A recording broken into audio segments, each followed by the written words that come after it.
last fighter, even when he's down. He continued to swing. Come on. Ain't no party like a cowboy party. Let's go. Let's grind for your mind. I know. We've been hearing all of these interviews and things like that and beyond. Yeah. The anticipation for the nation with no deviations, right? Similar situations last year, but this year it's a little different. We got guys that want to play defense, that want to grind to defense. Defense win championships, by the way. Yeah. Let me know if I'm lying. Come on. Mini camp. It's like the orientation drill, right? It's your first time.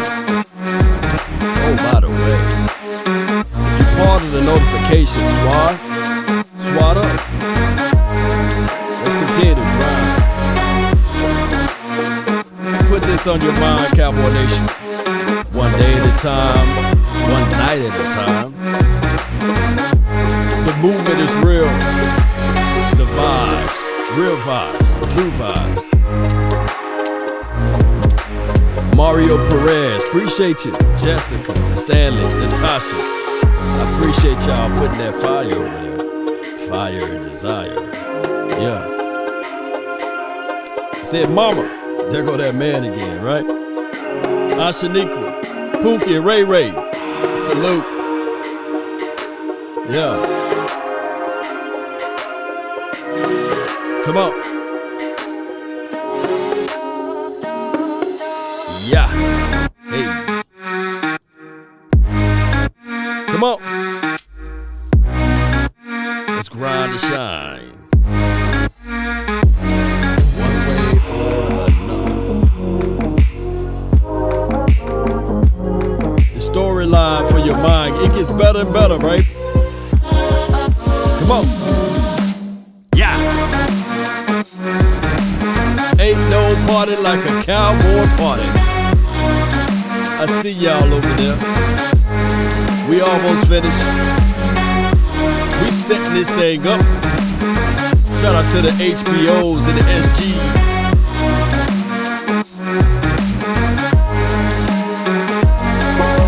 I got something for them. Yeah. Come on. All right. Yeah.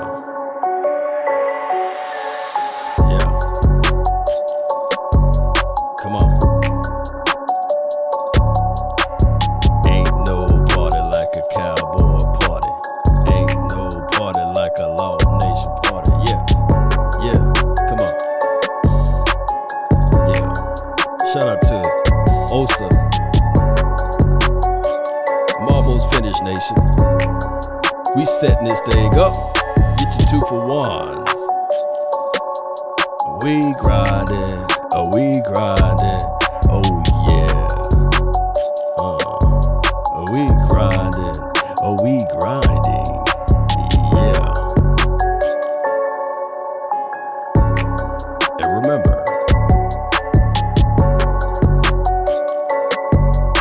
you're listening to nothing but the best. Where my dogs at, huh?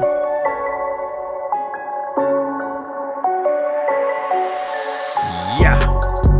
Come on. Ball that face up for the nation, baby. Come on. Shout out to you, Marcus B. Shout out to you, Will. I see you, Stanley. Yeah, he said DJ Law is in the house, huh? Yeah. We rockin', we grindin'. Cowboy Nation, one way or another. All we gotta do is put one foot in front of the other, right? That even rhymes for your mind, and I'm not even trying. For real. We got our quarterback back. We got Ezekiel Elliott, Tony P. Oh yeah, Blake Jarwin. Woo! it's gonna be on like neck bones. Have you ever ate those neck bones, those turkey necks? Oh, it's gonna be nasty good in a physical way out there on the field, because all I want this offense to do is continue, por favor, to do what they was doing last year. Turn me up. Just shake your head with it, baby. Like, baby, it's late, but no, I'm just shaking my head with it, huh? All I want my Cowboys to do is continue to be on pace with what that offense was doing last year. And imagine if this defense, close your eyes, and imagine if Quinn can individually get to these guys' head and keep this thing going. Ooh, that's good eating right there, Super. Yes, you got to have some rice with it, some good old jasmine rice with it, too. Let me put the chat box up here so that everybody can see y'all beautiful names out here, man. Shout out to everybody that's jumping in and being part of the nation, the late night riders, or rollers. Well, I don't want y'all to be rolling too late this late at night, if you know what I'm talking about. But shout out to all of the late night riders. Smoke weed every day. Not the other one. Younger. Was that Younger? 585. Appreciate you. Mario Perez, appreciate you for jumping in and being in part of this particular stream. And let me get back to my things over here. Here we go. There we go. There's my dog go. Get your dogs. They got teeth. They real, baby. They are. They are. For real, for real. Jessica is already putting it out. 17-0. Our team can beat all 31 other teams. And then I think you're going to put let's go. Yeah, there you go. Let's go. I appreciate that. Putting it out there. Thou shall decree a thing, and it shall be established. Now, me personally, I don't want to go 17-0. I want us to go through this season with a little bump and a little nick here. And when we look up, we've been grinding. We're not too cocky. We humbled in a sense, humbled and bowed, right? I want to be able to be humble so that when we get in there and we start whooping names and not taking no answers and not saying that we're going to lay down to anything that we lose to, but I want these guys. This is what I envision. This is my vision. This is my dream. I want Rain Dakota Prescott to will us these victories on the front end of the season, right? And then midway, we got the bye week perfect because it's right at 7th week, right? Let me make sure that I got the schedule right. Let me see. Bam. Is that the right schedule? Yeah, so the bye week is week 7. I want our defense. Believe it or not, I want our defense to start peaking right at around week 8, week 9-ish.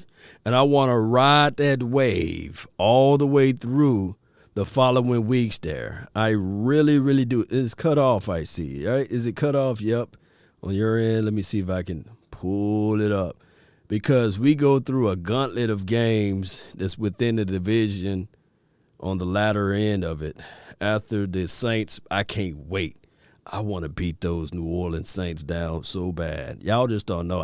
I can't stand the Eagles, but those Saints, by me being from Natchez, Mississippi, New Orleans, not that far away. It's like literally an hour and a half of a drive, a little less than that. It just depended on your foot.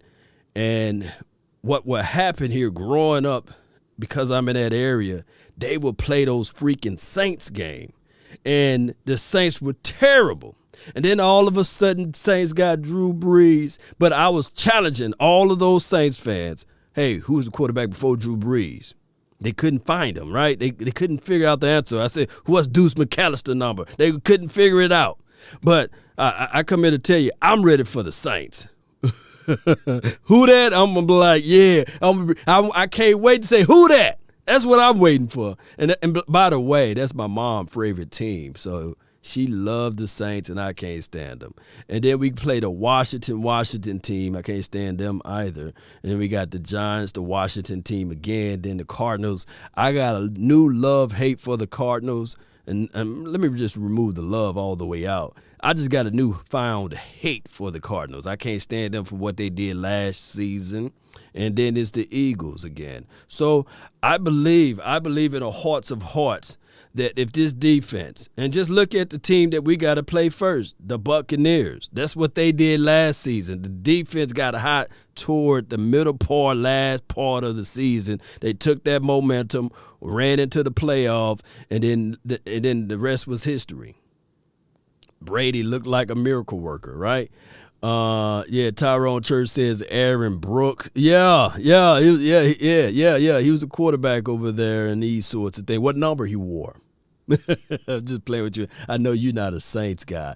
Was it 32? Shout out to you, Brandon. Appreciate you for jumping in. 9 dime for your mind. Yeah. Win it all, period. Jessica said, no, she do not want to get a mark on there.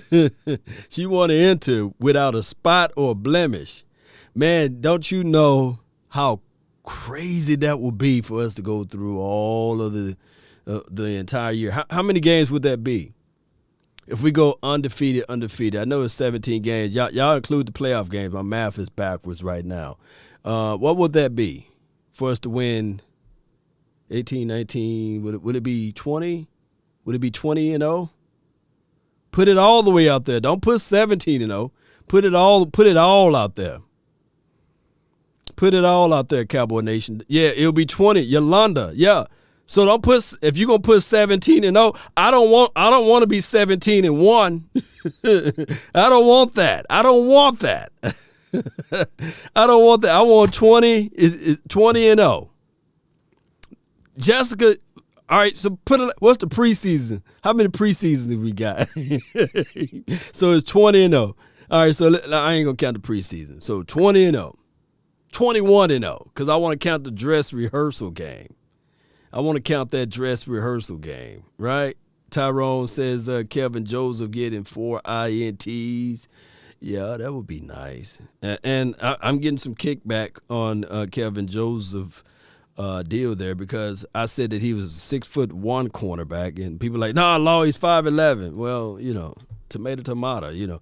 I looked up Wikipedia, and I know Wikipedia is not an official, and I looked up his Kentucky stat line for your mind, and they was like 6'1". So what is he? 5'11", 6'1". We would know for sure when they do when training camp come around, and we can see him side by side with Jordan Lewis. JoJo Cowboy says 24-0. Yeah, that would be nice. Let's jump in. Marcus B says, yeah, let's jump in here and get that 6. I'm curious now. Let me put Kevin Joseph is already up there. And we are. See, I got to put that because there's so many Kevin Josephs out there. Bear with me. And we're going to go here. Curiosity. They say curiosity kills the cat, right? It kills it. And we go slide this over here this way. And we're going to. I saw it somewhere. There we go. 6'1".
Come on, ain't no party like a cowboy party, yeah.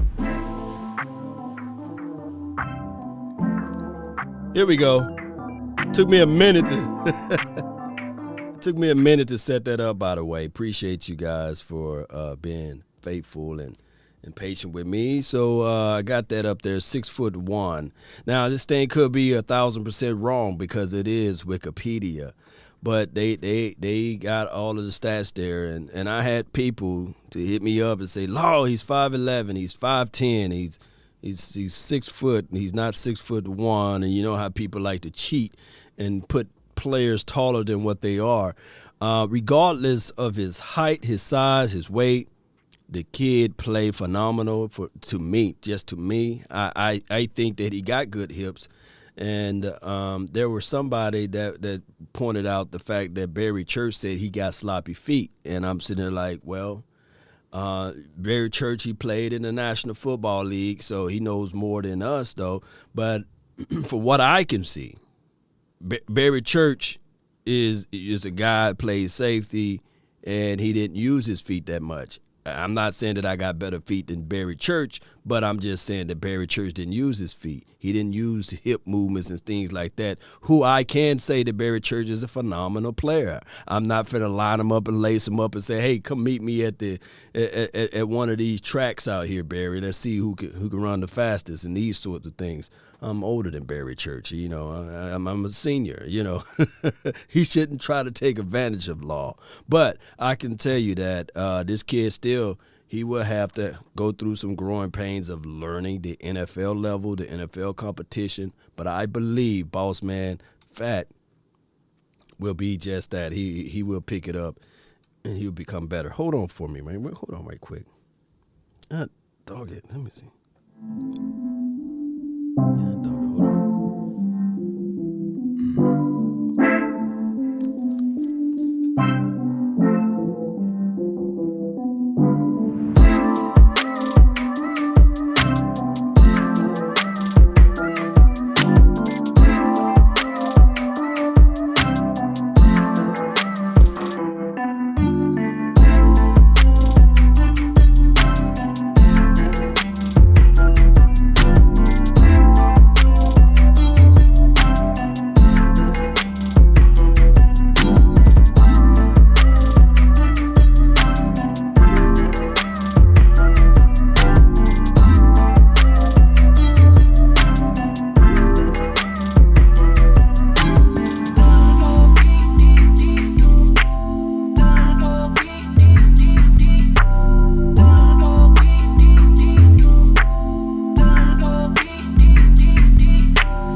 First day, nothing, just lounging, meeting up with the coaches, going through the do's and don'ts, learning every day how to, carry myself, walking around this building, treating everyone right and with the right respect everyone deserves. And, second day, doing what I learned how to do since I was a kid, just play football. Been drilling the same thing, so nothing new out there. Felt really good and, ready to keep getting better.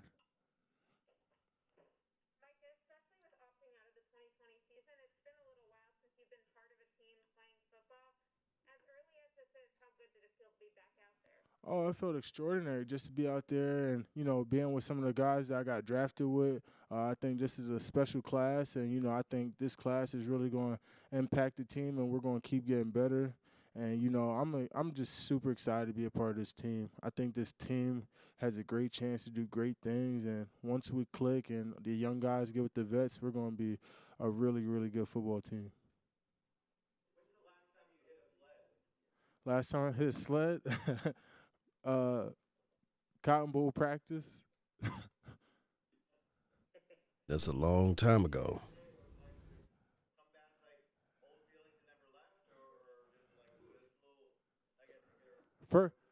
The first rep, we got the rust off. Second rep, it felt like, okay, I'm back now, So that's how it is. We just wiped the dust off and, act like it was brand new.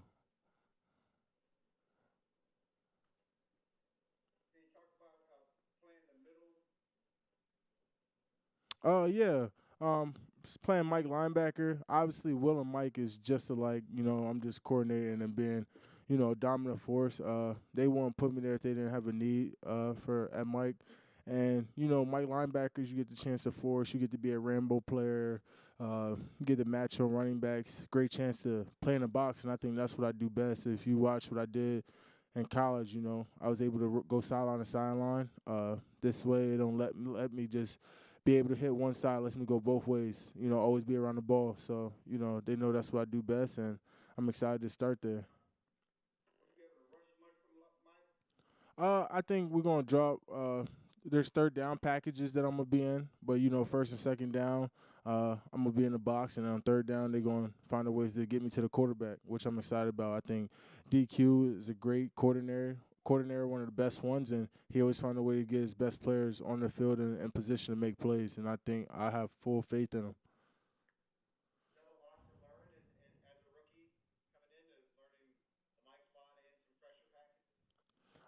Yeah. I mean, I wouldn't say it's a lot. It's the same coverages, just different terminology. That just comes with football IQ. You gotta be a smart football player. I wouldn't say it's a lot. Just learning how they, reference their plays and a bunch of their adjustments. That's all it is. All right, so let's pick up where I left off at. I really appreciate everybody for your patience. Here's the situation. He said that he's going to play the mic. Now, from my understanding, that it was a situation whereas I thought that that's where he's going to be at for just the rookies camp. But it seems as if though he's thrusted into the mic already as the starter, pencil in as a starter. I'm cautious of this, and trust me, I think that the kid got a good head on his shoulders talking about what he wanted to do, and the last time he played anything far as football was the Cotton Bowl game, and that was a year and a half ago. So hear me out, Cowboy Nation. We should be looking at this and saying, okay, Jalen, did he play Mike last year? Yeah. And then Leighton Vander Esch, those two guys, the writing is always on the wall when we bring in a rookie, and especially when you're drafted in the first round. There's no time to play with your food, right? So my thing is he got to get out there, get back into football shape, and he got to really challenge those two guys. Because what will happen here, if we are slow and we are missing off on a situation, then heavy is the crown. The mic position is so important because pretty much you are, quote unquote, the captain of the defense. So we'll be ready to see whether or not he's soaking all of this stuff that DQ, as they call him, Dan Quinn, is exhibiting and putting out there. So that's all I'm saying. I'm not saying that he can't. I'm not saying that he's not a leader, he's not an alpha male. But what I'm saying is that it takes time for young defensive guys to pick up defenses and seeing what the opposing team is trying to do. That's all. Look, how old is he? He's 21, 20. He's 20, 21, 20. Our first opponent, the quarterback, been playing football longer than he's been alive. He's old enough to be his father. So there's a lot of things. And on top of that, the centers and the tackles, that's the first person they point out on the field is the mic. So there got to be some disguisement. There got to be a whole bunch of other things that goes and put into place of zone recognitions, or even as if it relates to switch offs and pursuits. There's a lot of things he's going to have to digest, and he got to get this ball rolling. I don't really think it's a lot. Penn State ran a lot of similar plays to them. They just got different names for them and different adjustments. So that's all it is. And, I think, Coach is doing a great job by and catching me up and getting me ready. I don't know if y'all can hear that. It's kind of low. It's a lot of film work. It's a lot of it on your own. Besides practice and meetings, you got a lot of downtime. Before I go to bed, before I read the Bible, I kind of just look at my playbook and, go over it for about an hour of different things, just to keep that refreshed on my mind and, go over film by myself. So, I got a lot of downtime, so, it's really not too much.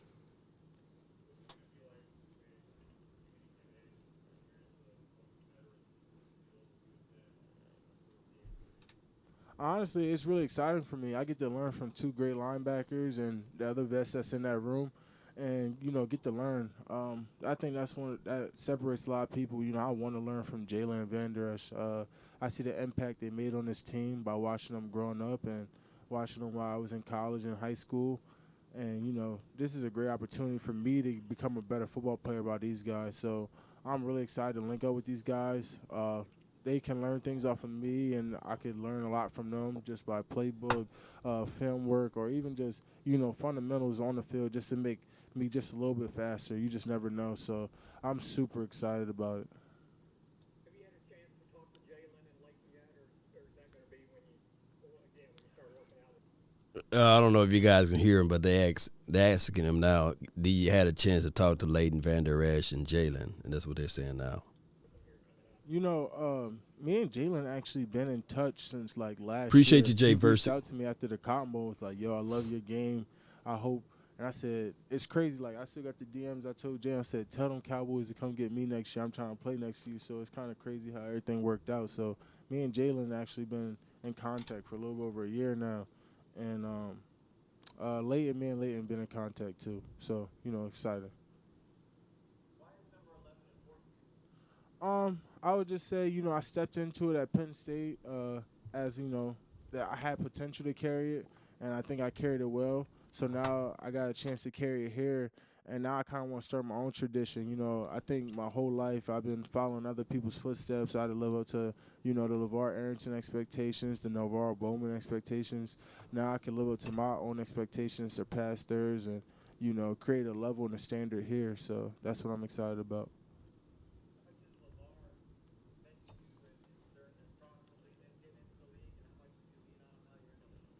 I leaned on him a lot just from the mental aspect of, how to be a pro, what mistakes he made. Because, you got to learn from other people's mistakes. You got to learn what they did well, what they didn't do well. And LeVar does a great job of explaining that. And, I leaned on him a lot when I was in California training. I went over there at least once a week, and we talked every day. Whether we was talking while we was playing chess or board games, didn't matter. And, I still lean on him now, he still has connections in the NFL. Coach Greg actually worked with LeVar. I don't know if it was when he was in Washington or the Giants, but they actually played together. So, just that connection right there. He's still a great resource for me. Is it me or does this guy sound just like Ezekiel? I'm like, where is Zeke at, man? It do sound like Zeke Elliott. Basically, he's saying that he leaned on LeVar Arrington. I thought he was saying Navarro. Navarro, he actually played with Sean Lee when they was at Penn State together. So now I'm sitting here saying, okay, he's talking about LeVar Arrington. And LeVar, he's one of those guys that when he came out of Penn, of course, he wore number 11 as well. He came out of Penn. He was one of those guys that was top-ranked linebacker, and he gave one of those big hits on my guy, Troy Aikman, and I believe he knocked him out of the game. So, the NFL changed now. You get fined and you get a whole bunch of suspensions now if you do that now. But I would say that, yes, he still will be picking up this system. He'll still be learning.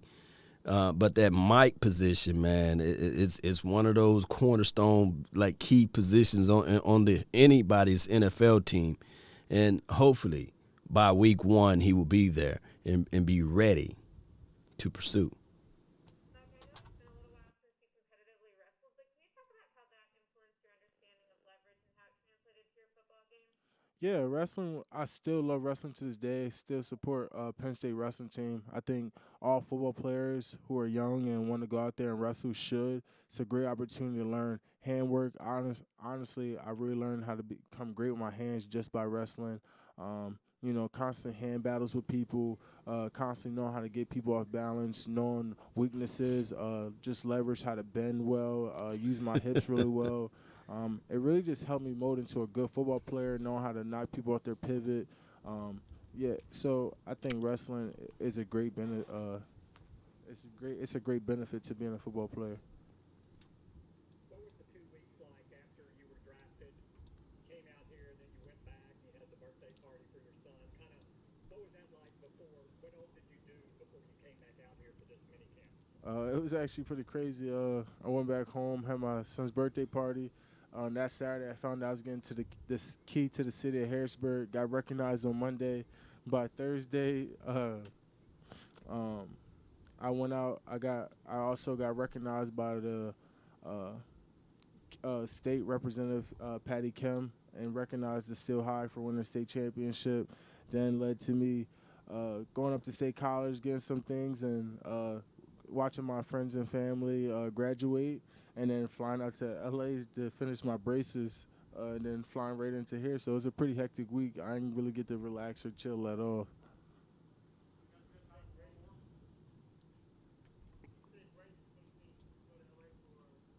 Yeah, that's where my Invisaligns are. Invisaligns, you got braces. Get them teeth right. That's what I'm talking about.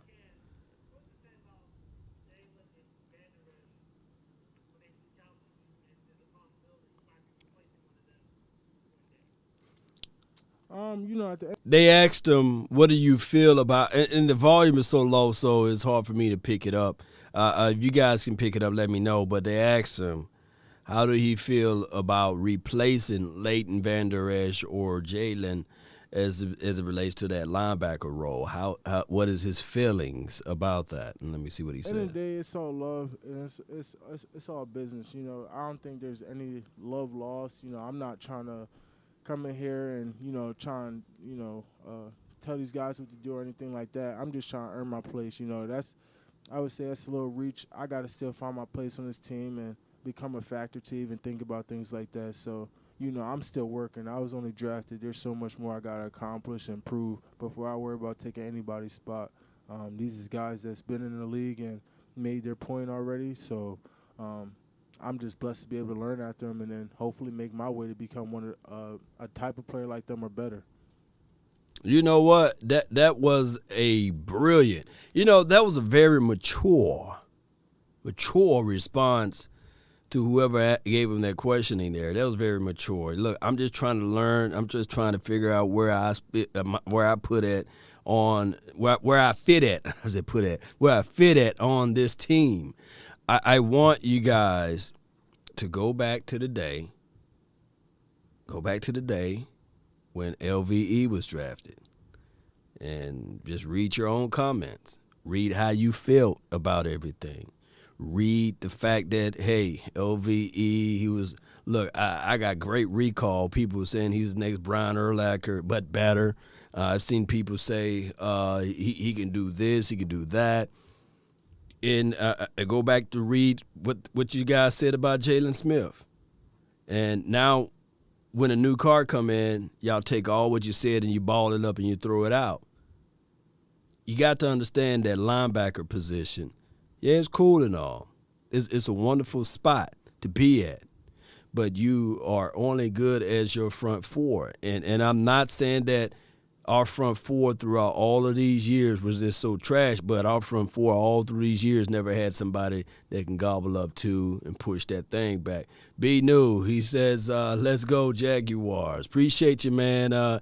Duval in the house. Appreciate you, man. Just stopping by, showing love, bro. Keep up the great content. Look, man, even though you're a Jaguar fan, I'm going to give you one of these growls right here, man.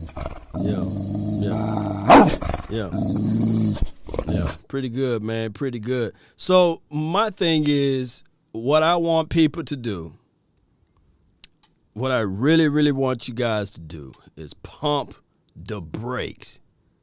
Pump the brakes. Allow this kid to learn the defense. Look, people think that defenses are easy to pick up and learn. No. Pump the brakes. There's just so many variables, there's so many circumstances and understanding that you will have to put into place that is silly. It's flat out crazy. But by this kid being raw, he's going to showcase, you're going to see the talent. You're going to see the, hey, I'm going to shoot through the A gap and I'm going to get to the quarterback. Oh, I'm supposed to have lane control? Oh, well, hell, I'm already there now. I run a 4-3. I can do those things. I can gamble. But in times when look, the good thing about it is that none of these teams got qualified or pure tape on said Michael Parson yet. So first few weeks, man, they probably don't know the tendency. They probably don't know how to misdirect him. So he might shine and showcase and do a whole new number for everybody. But just pump the brakes a little bit, right? Let's see. Keanu, Parson, and Cox will be starting linebackers. This is from George. Keanu, Parson, Cox will be the starting linebackers. So what will happen to LVE and Jalen? They will be gone. They'll be one of these cuts guys. They're gonna cut these guys, cut the guys off. You know, that's what they're gonna do.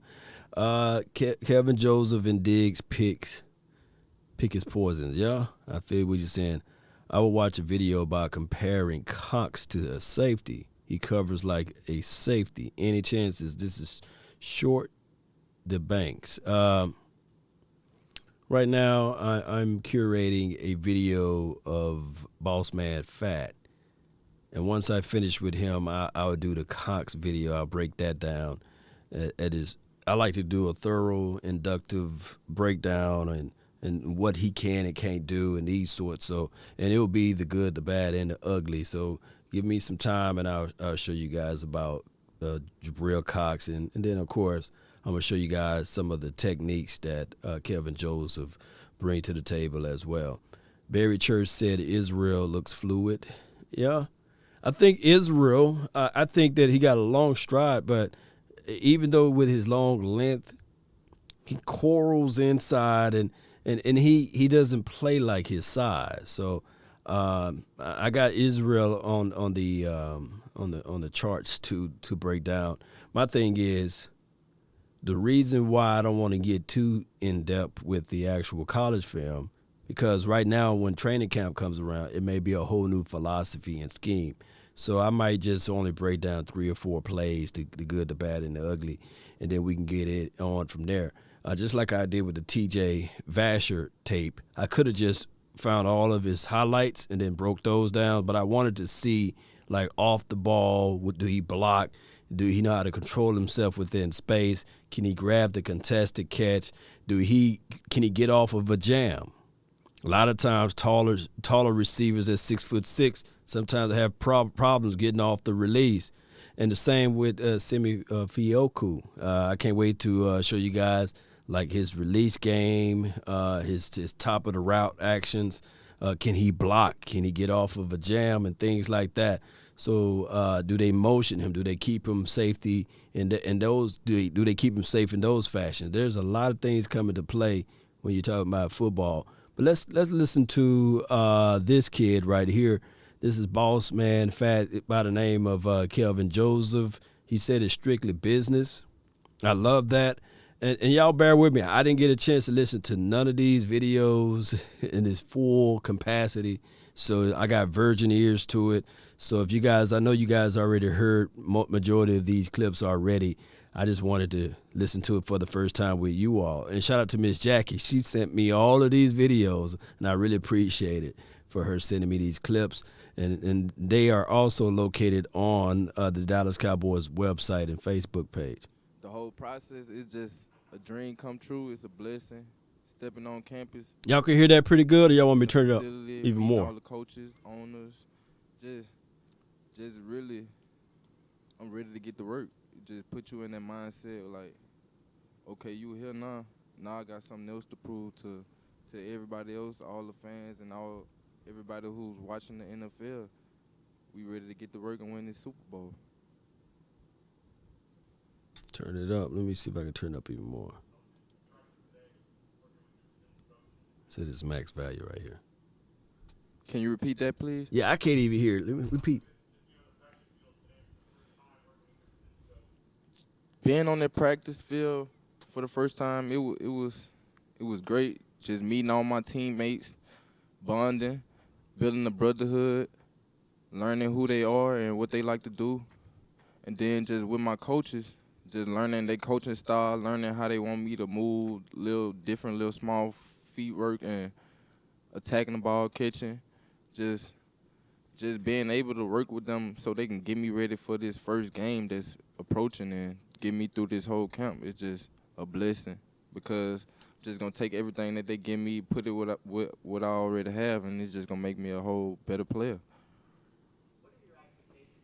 That ain't bad at all. He said he's trying to figure out the new technique that they trying to do with his feet. Also, he's saying that he's trying to figure out some of the players that's on his team, what they like to do, what they don't like to do, and these sorts of things. He got the Mr. Glass hair going on right now. We need to find him you ever saw that show, Mr. Glass? Hey, he got, I think Samuel Jackson played in that role right there. He got the Mr. Glass going on, and he chief a lot, dog. He got those black lips. Yeah, so boss man, hey, I can't wait to see what he gonna do this year, man. He sound like he from New Orleans, but he's over there in that BR area, Baton Rouge. That's like 80 miles from my hometown, so we used to people with that slango.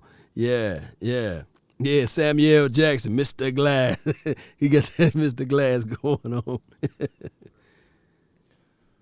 My expectation for myself is just elevating my game, learning more, love it, becoming a leader, and just building a foundation for myself so I can make a stamp in the game with my teammates and we can win this Super Bowl. Jay Percy. When I sign my contract, it's gonna be life changing. But just by once I got my name called and once I was going through the whole process, I was handling myself as a pro and getting ready for the next step. So I feel like I'm already a pro. I've been handling myself as a professional. I love it. It's just that the Cowboys gave me an opportunity to change the game. So this is what we're about to do. And I'm finna give it my brothers, and we gonna go to work. Go to work. The Cowboys were pretty clear before the draft that cornerback was a position they identified as one of their top needs. What does it mean to be their top draft pick at a top area of need, and how do you view that opportunity to really crack into the lineup? I feel like it's a blessing. It's a dream come true. It's a lot of big players that played before me, so it's like I gotta hold myself to a standard, and they holding me to a standard. So I'm just getting better every day and learning more every day so I can go out and perform the best I can and make plays for the Dallas Cowboys. Make them plays, man. Make them plays.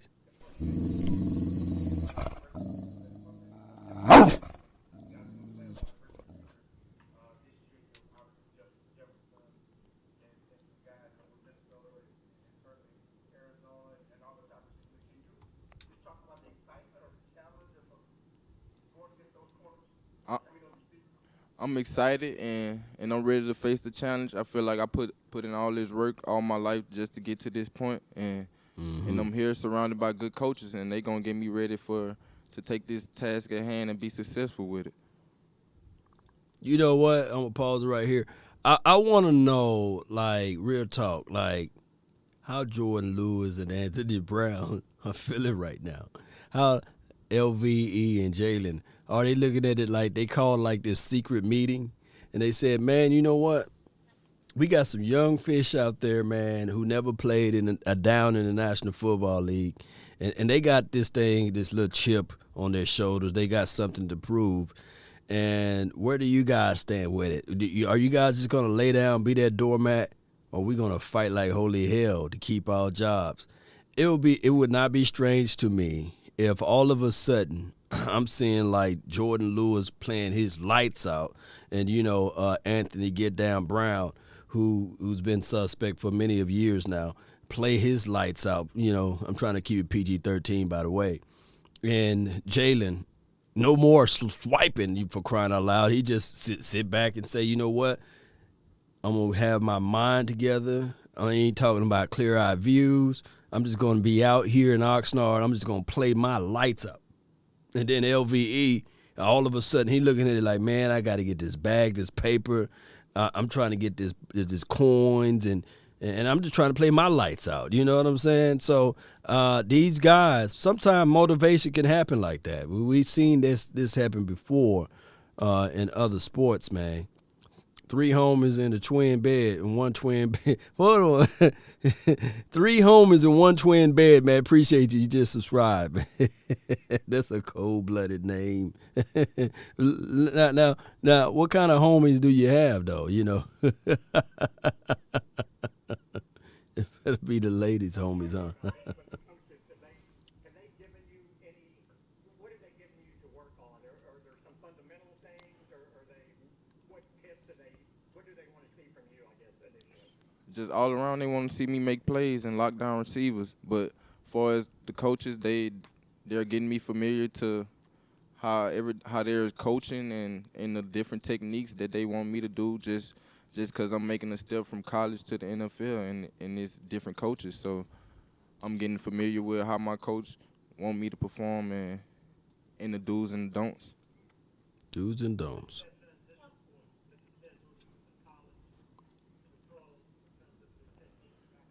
The transition is fast. It's like it's overnight.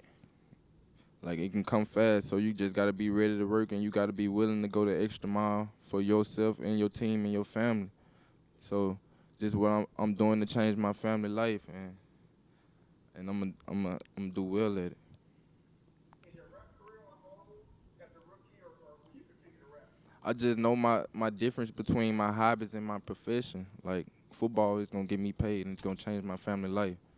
So making music is just like a hobby. So I'm not too much worried about it right now, but there will be some music coming one day. But right now it's just strictly business.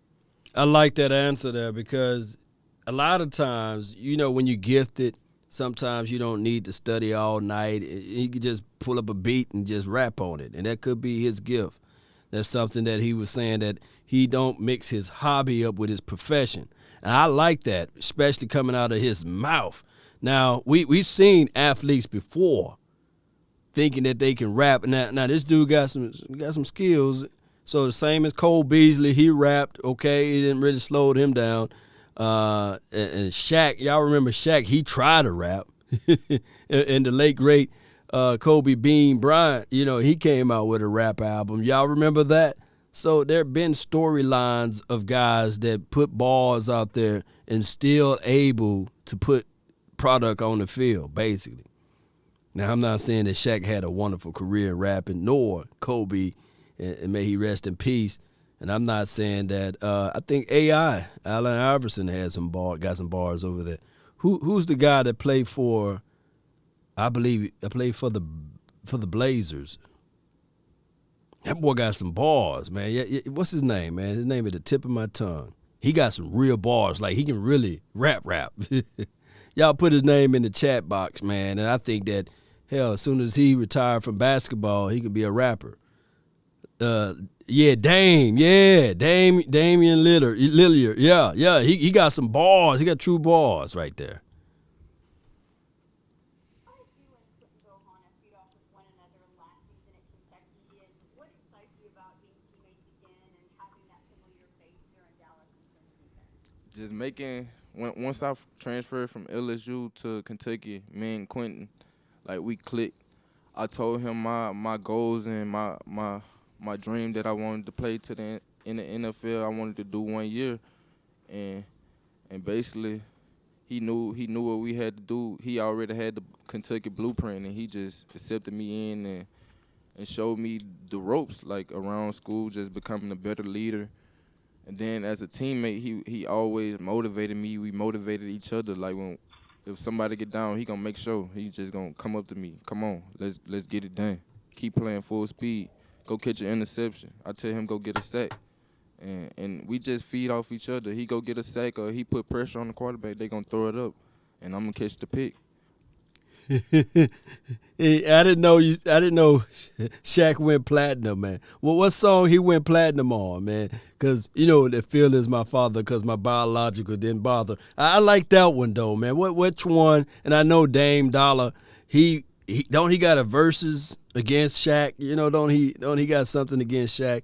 I think that was something that went viral a couple of years back.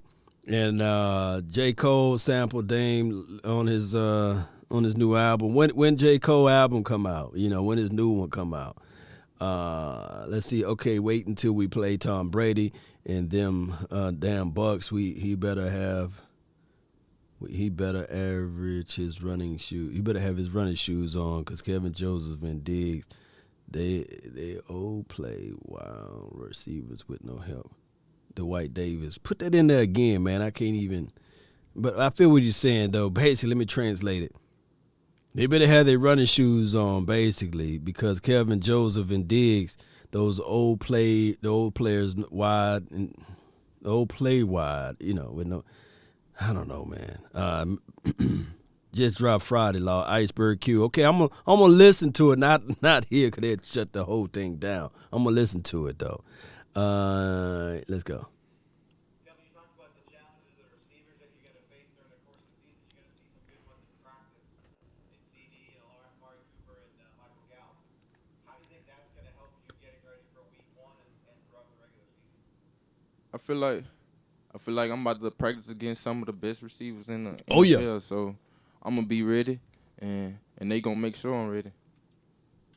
Lamb gonna make sure you ready, dog. Sir? Do you expect to start week 1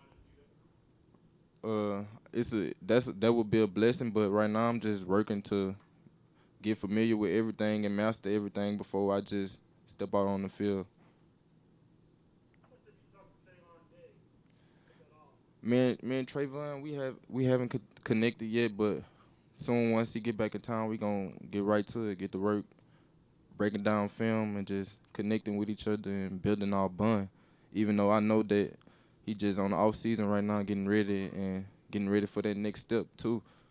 So I ain't too much on him right now. I'm just getting familiar with what's going on around and like going on with the practice and stuff.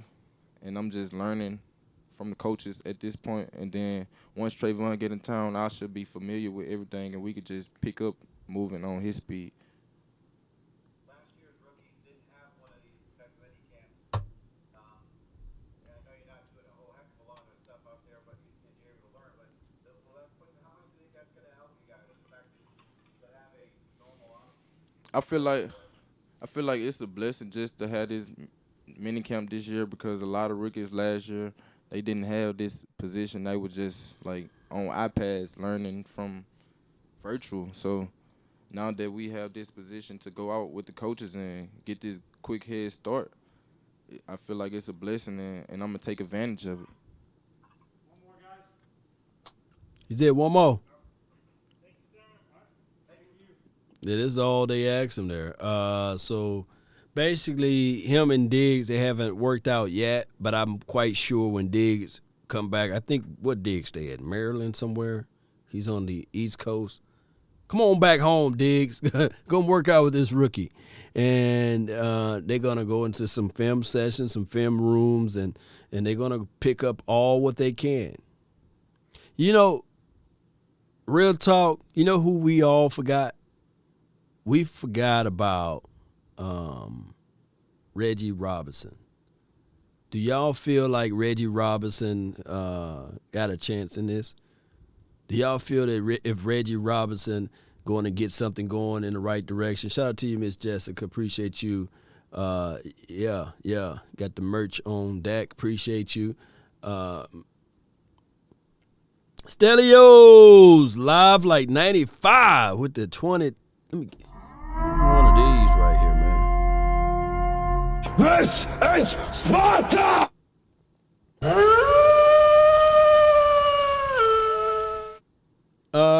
He says that the Shaq album that went in 1993, Shaq Diesel went platinum. Okay, Shaq Diesel. Oh my goodness, man. Jesse Reese, appreciate you. Junior, yes, sir. What's up with you, Brian? Which one y'all want to listen to next? They got Chauncey or Osa. Which one, man? Y'all let me know, man. Y'all pick the next one. And we'll go over their interview and we'll listen to what they have to say. Let me tell y'all something about this kid. This kid right here, Kevin Joseph. To me personally, I like the way he's smooth. He's very smooth in and out of the transition. I know it was against wind. Today, but I can tell how he backpedaled. Was just real smooth to me, and I can just pretty much look into the way and on some of the film, the way he redirect, and he's pretty good when he sees that it's a running play. He engages first. I'm gonna point that out, and he's a willing tackler. I don't think that he's sitting back thinking like, hey, I don't want to tackle. He's a willing tackler. May not be the best tackler, but he's a willing tackler. A lot of people saying Osa. Okay, let's listen to Osa. And let's see what he got to talk about. Right now I'm starting out just learning 3-tech and trying to specialize in that and major in 3-tech, just getting off the ball, getting vertical.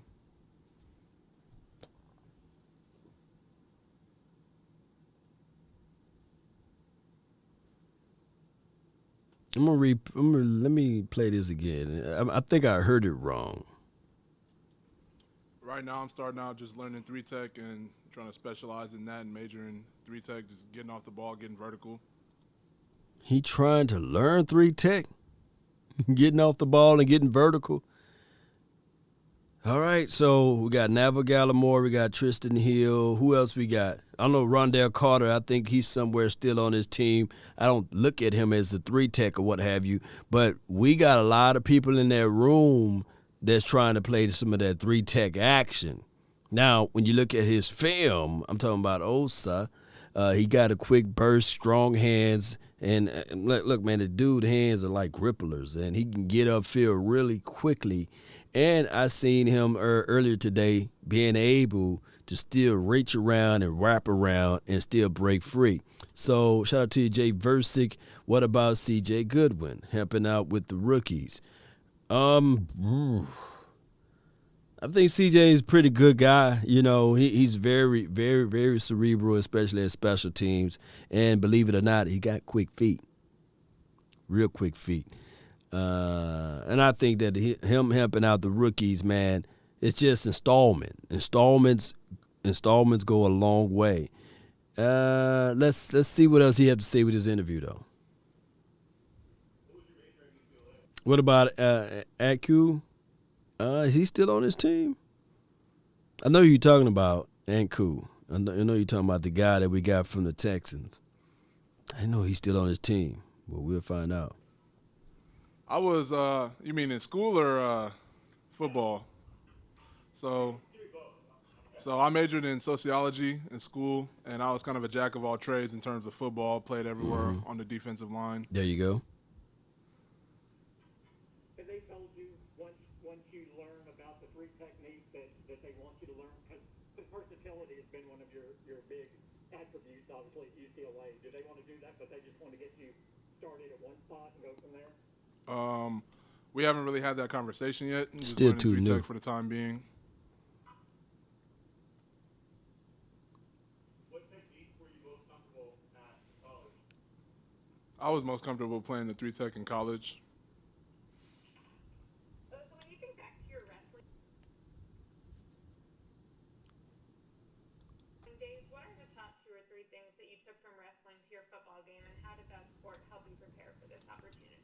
I would say the biggest thing is my mindset and just having a championship mindset. And from there, just my balance and understanding of leverage, feeling people's body weights and just what they're trying to do to me as far as in the run game and trying to capture a shoulder and then hand fighting. Appreciate the 2 donations over here, man. Really appreciate you, Andrew and D. Coop. The man. It says some people seem to forget Parson only been playing linebacker for 2 seasons, basically, or 2 years. So it will take some time for him to master linebacker, especially if he's playing at the mic where he has to be the quarterback of the defense. I mean, that's what I just said earlier, too. I'm thinking that this is what I'm thinking before we get into Osa, who got a real soft voice. But here's how I can look at it. This kid, what they should do, and this is just my opinion. I could be 1,000,000% wrong. Don't put too much in front of him to eat. Utilize his God-given talent. He's physical. He's fast. He can go sideline to sideline. And I just think, and this is just me, that he should not have, and I know I can get crucified for this, the ability to go left or right at this stage. I want him on one side of the field to be attacker mode, get to the quarterback, and if the running back is out there, find the running back, get him down, and cover the flats. Not all of this, I'm going to be the mic, I got total control, I got responsibility of the hook, I got responsibilities of the edge, I got responsibility to come down and crash, I got responsibilities to field, and make sure that the runner don't advance, because that's a lot on this man's plate. Now, if we had like one of those guys that's been rocking it as a Mike linebacker for a couple of years and he was the understudy and they can rotate and revive off of that, I'm cool with it.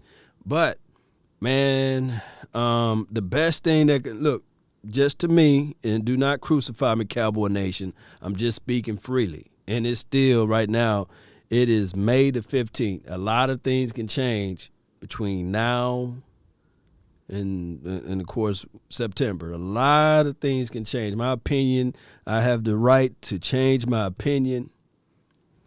But what I can tell you guys, that I'm not saying that I'm worried about it, but I just don't want too much. I don't want him thinking. When you're thinking, you're 2 to 3 seconds late.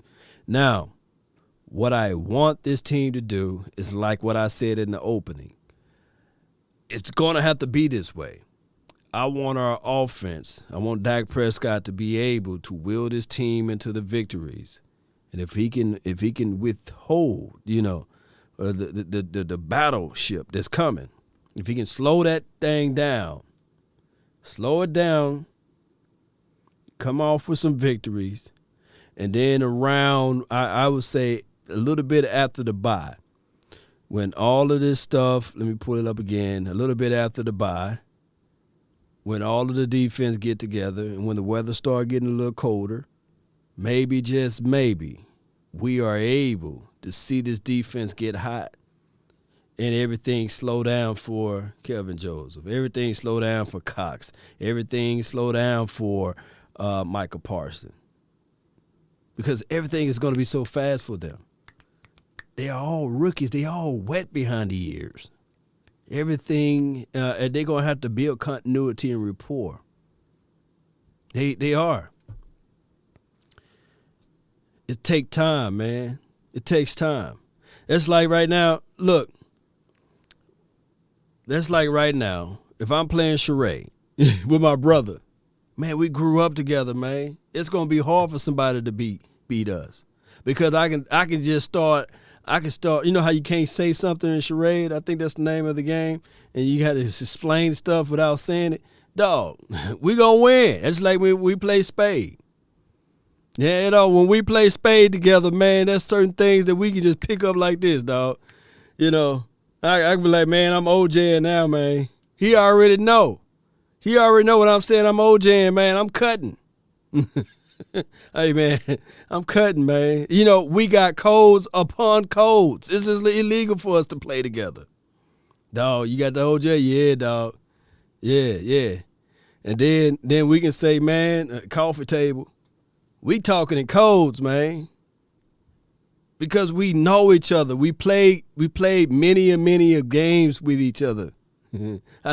I can tell what he thinking just by what. Well, look, we playing spades together, and he put his hand like this. He do like this 2 times. I know he got hearts. You know.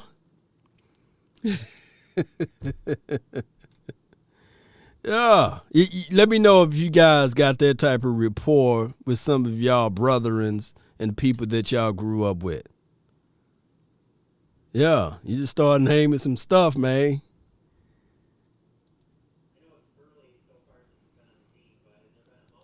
The aquarium says that's cheating, laughing out loud. What? Oh, my goodness. You said that's cheating. Calling the board, you know. Talking across the board, right? News flash. What y'all think that Tom Brady gonna do? Huh? What y'all think Tom Brady gonna do when week 1? He gonna be like, look, man, that guy right here, he's doing such and such. You're gonna see them flags of galore. That's what the veterans do. I need to show y'all something, man. I'm gonna have to post it when this video is over with.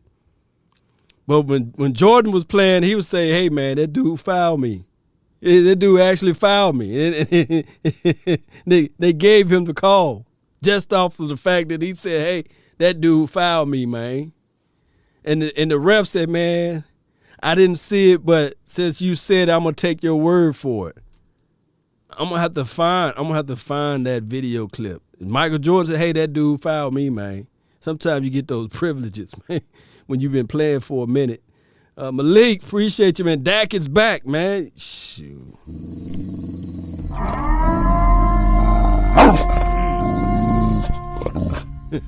Tory Lee, you better not play. Hey, Tory, you know, he says, man, law be cheating, man. You better not play me and my brother. Hey, when I get that card and I see that it's the Joker, woo! My brother already know. When I say woo, and I say ooh, he already know. I'm telling y'all the code right now. He already know. When I say woo, he already know I got the Joker. And we play Deuces Wild. And that's when the old folks say, man, you can't beat me on bid whiz. That's when you know when you're beating them. They want to switch the whole game up. Man, so who play bid whiz? As soon as I stepped in the building, the Star is a beautiful facility, so just felt blessed as soon as I was able to walk through the doors and just taking it all in.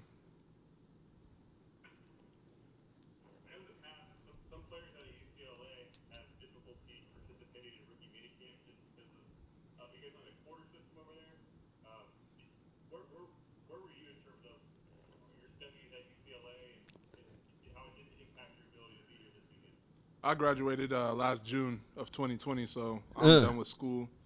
So I'm able to fully participate this year. How important was that for you to leave your studies and Very. Marcus B said, I'm just laughing at y'all comments now, man. Talking across the board, Marcus Calloway. You know, that's when, look, you know how you got to slide it in. That's when you count your books, man. That's when you do all of that. You do all of those antics when you're pulling your cards, when whoever chefing it, and that's when you say, woo, you do all of that within the confines of when you're getting your cards in your hand, when you got your libations and all of that stuff, and you talk. But see, you can't just talk it. See, this is the key to talking across the board. You got to start talking some trash talk to the opposing opponent. You know, you just can't say, woo, man, OJ cutting tonight, man. You know, you can't just say that off the jump. You just got to be like within the confines of the conversation. You know how to do it. Oh, yeah, y'all know how to do it, man. Brady Knees, okay, this is from Sam Z. Yeah, still cheating. This is the aquarium. Oh, my goodness, you already know. Hey, is this cheating? Is it intimidation? Especially, and don't let me get on those bones, man. Don't let me get on the dominoes. Dominoes independent. But I'm trying to figure out what you got, so I'm going to squeeze you a little bit. And I'll just say, you better not got Big Bertha. Yeah, my name of the game is making sure that the person that you ain't finna win. No. Shout out to you, Chuck, man. Important. Start calling law I've the heard cheat a lot tricks. of different things about If you ain't cheating, benefits you and ain't things like tried. that, so maybe pursuing a master's later on, but just wanting to be able to focus strictly on football is something that I've been looking forward to my whole life. So Osa. it's finally here. I know you're handful with football, obviously, but how much consideration have you given then to get your degree, your master's, and what you would do post football? Still kind of figuring that out right now. Just want to establish myself on the field first and foremost, and then from there be able to kind of explore that stuff. But definitely plan on going back to school at some point. Smart guy. As a,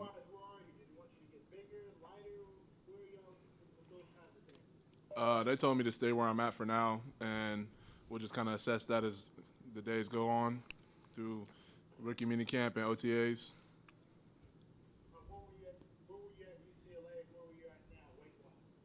So I was 280 coming out of UCLA, and I'm about 285 right now. 285. Okay. Ain't bad. Jose, I believe that you led all defensive linemen at UCLA in tackles this past season. When you think about the responsibilities of the defensive line, how much do you emphasize production versus the responsibilities? The first and foremost is that you want to do your job. So if I'm doing my job, I'm minimizing all mental errors and all negative plays, and then from there I want to make plays within me doing my job. And as you get older and more confident in what you're doing, you can take your shots, but if you take it, you make it. So first and foremost, you want to do your job. What are the keys to playing an effective three technique? I would say just as a D lineman overall, just being able to get off the ball and be able to beat guys to the punch and just take up as much space as possible off the ball and set a new line of scrimmage. But as a three tech, I feel like if you could play three tech or you could play interior defensive line in the run game, you could play anywhere in the run game. And rushing is the same thing. It starts with your get off. Leverage and hand placement, are those traits that come naturally for you because of your arm length and your wrestling background, or are those things that you actively have to work on? I definitely actively have to work on it. I feel like I'm never satisfied with anything that I do, so always striving to improve and just get better. So on that note, there's a lot of conversation around the draft about how long this draft class was, and particularly on defense. Is that something that you think about in terms of us? We've got so much length on this side. Here's how we're going to go use it on the field. I would say a little bit, yeah. I feel like it gives us a little bit of an advantage as far as our length, but just I feel like I'm very confident in the guys that we've brought in, myself included, and I'm excited to just get connected with this group and kind of mesh with this group and build moving forward. Did your brother give you a scouting report at all about what rookie minicamp is like? Yeah, I've heard a lot of different things, so just from guys that I know that are in the NFL still and my brother as well. So they told me just be ready for a lot of moving parts, a lot of information coming at you fast, so just got to take it all in stride and just be ready for a grind. What team his brother play on? That was the end of that press conference interview with him. We got Chauncey next. What position his brother play? D Schiff, Philly fan. D, appreciate you for jumping in. Marcus Clark says 13-4. I appreciate that. How 21 looks to you, Law? I got to see him still, man. He going good against air, man. He's undefeated against the air. I just can't wait to see him out there on the field a little bit. And I know that he might not get hit until dress rehearsal, being a running back. He might not get hit. He might not get popped until dress rehearsal. Anybody else that want to pop him before that time frame, they risking their life, livelihood to play on this team. So he might not get popped until week 1 of the preseason. Maybe I don't think that he's going to dress up for. It's weird how this season is, man. I don't think that he would dress up for the Steelers Hall of Fame game, nor does number 4. But I believe that they're going to utilize that second game as the dress rehearsal game. I forgot who we played just that quick. Who we played the second game? Is it the Arizona game? Is it the Steelers, Arizona, then the Governor's Bowl, which is the Texans, and then we finish it up with, dang, I forgot. I had it right on top of my head earlier. Y'all let me know. Give me the preseason schedule if you got it. And this is what we waiting for. We played the Chargers this preseason. I thought we played the Chargers the second week of the NFL season. I'm not worried about the Philadelphia Eagles, man. I'm not worried about them. Oh, so we play the Chargers. That's weird. And then we play them week 2. Shoot, that's crazy. They tripping.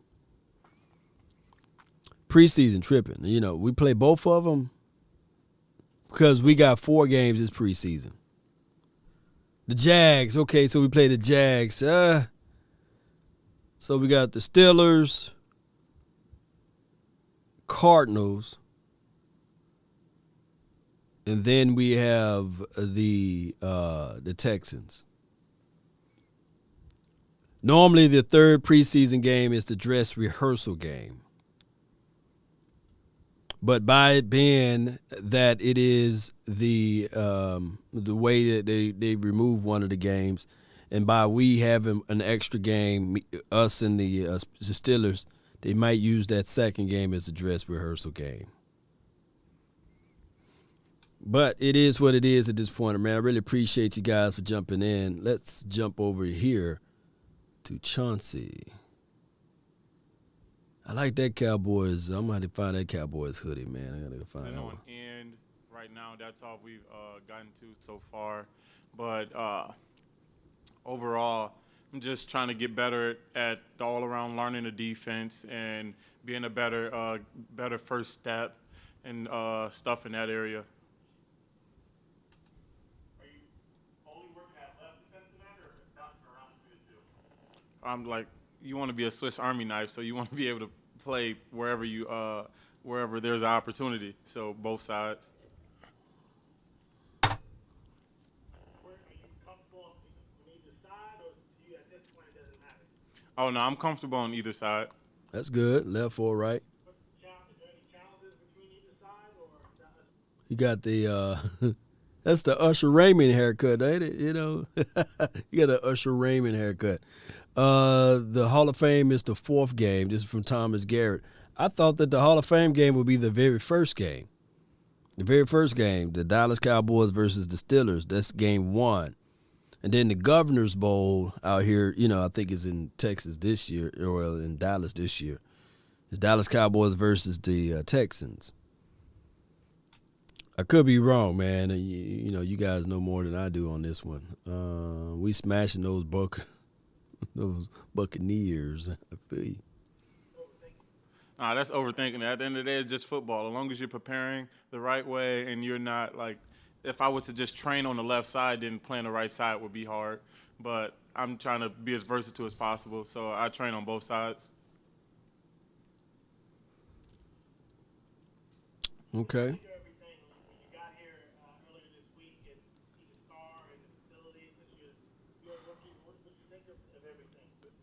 This facility is amazing. Like, it's like we had a nice facility at Iowa, but I walked in the building and I'm like, okay, this. Appreciate you, Jay Versick, man, coming off the top rope. So we got Steelers, Cardinals, Texans, and then the Jaguars. Those would be the teams that we played during this preseason. The preseason is so important because our defense is so young, and we got to get these guys some snaps, some reps, and to understand how to play with each other as relates to being out there on the field. Normally the Steelers game, that first game, that's the Hall of Fame game. Of course, shout out to Jimmy Johnson. He will be out there at that game. I can't wait to see him, you know, get the gold jacket and these sorts of things. Who else got the gold jacket for the Cowboys? Oh, Drew Pearson, right? So it would be Jimmy and Drew, right? Both of those guys entering in or getting the jacket, what have you? Is that how this going to go for this year? And the second game is the Cardinals. You probably don't want to show your hand that much against Cardinals because you got to play them, I believe, week 17. But that's a long time from there, man. And the NFL changes so quickly. If I'm a betting man, I would use that Cardinals game as the dress rehearsal. But by it being 4 games instead of 5, and normally it's this amount of games, believe it or not, they might use the Texans game. They might showcase Dak Prescott, Ezekiel Elliott for maybe a series, 2 series, and then bench them. And then they showcase all of their rookies on the Cardinals game. And then they might do this as a dress rehearsal, the Texans game. But y'all let me know, man, what they'll come up with, man. Y'all let me know. This is this is top notch right here. But I'm just trying not to get too caught up in like the glitz and glamour of how nice it is, and still coming to work every day. Because at the end of the day, like the building is nice, but everybody's expecting a nice product on the field. So that's what we got to get down to. What caught my eye the most?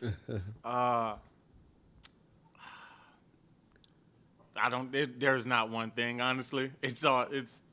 I haven't had time to just sit there and just look at one thing so far, but everything's really nice. Everything's top notch. Mm-hmm.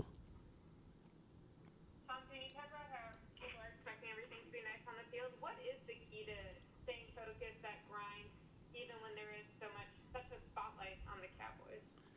Just cohesion in the locker room and your position room. The tighter you are together, like no matter what anyone is saying on the outside, as long as you know that your brother has your back and you have his, then like it doesn't matter what the outside people are saying. Like together we're stronger. That's a good way to look at it.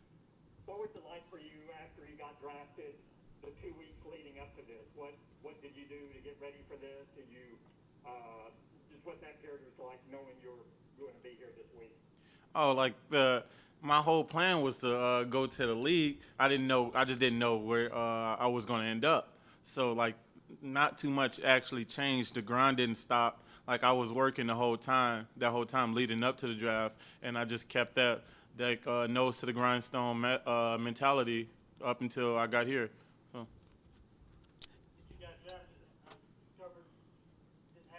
Low key, he kind of put you in mind of Michael Strahan a little bit, without the gap. But I guess Michael Strahan got his gap fixed now, though. If you really look at him, they're kind of looking like Michael Strahan, just a little bit without the gap, right?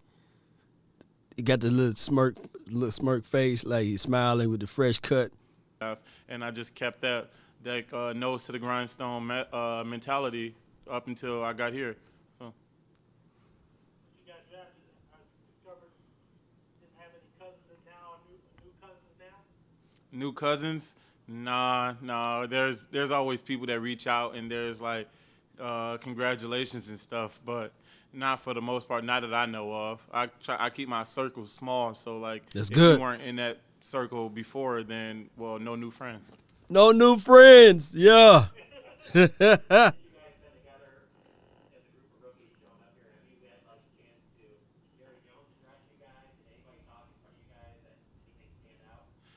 Yeah, we met Jerry today, and it was nice meeting him in person, putting the actual person, like getting to shake his hand and like seeing the guy that gave me the great news on draft night. So that was nice, and it's been an experience this entire time. I'm ready to keep it going. You mentioned no new friends. Where does that ability to stay grounded come from? Is that something family instilled in you, or how did you figure that out so young? How did I figure that out? Like, there's always going to be fake love. Fake love is everywhere. And I learned that at a young age, that there's, like, not everyone has your best interest at heart. And, like, if you, from the beginning, you got to protect, like, number one, which is yourself. So you can't just let people He's mature. come in your circle, and if they don't have the best at mind, they could steer you in the wrong direction. So you got to just try to stay grounded and keep going forward. No Chinese kidding for him. Man, some of these guys have been on his team need to listen. He ain't going to be messing with these Instagram thoughts over there, man. So right now he got his head on his shoulder.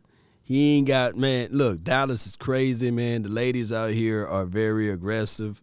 So right now this kid got his mind, his head on his shoulder. He's saying that, hey, it's a lot of fake love out there. So Chauncey, man, you going all the way, man. You already got the blueprint, man.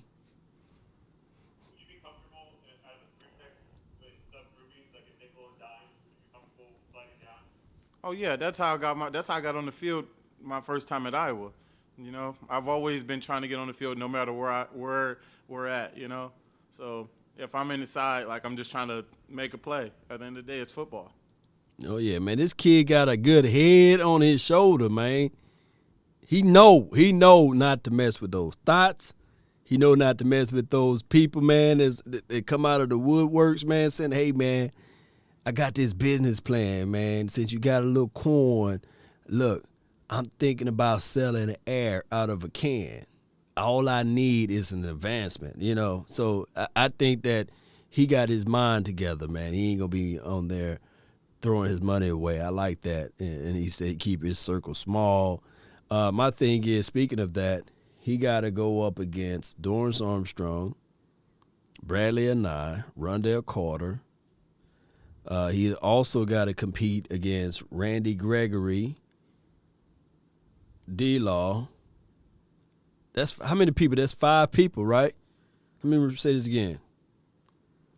Dorrance Armstrong, Rondell Carter, Bradley Anai, Randy Gregory, D-Law. That's 5. 5, man. Who else? I'm missing somebody else. Oh, Basham, right? That's 6. Who else I miss? Is Carlos? They gonna put him inside, right? But just for kicks, Carlos, just 7.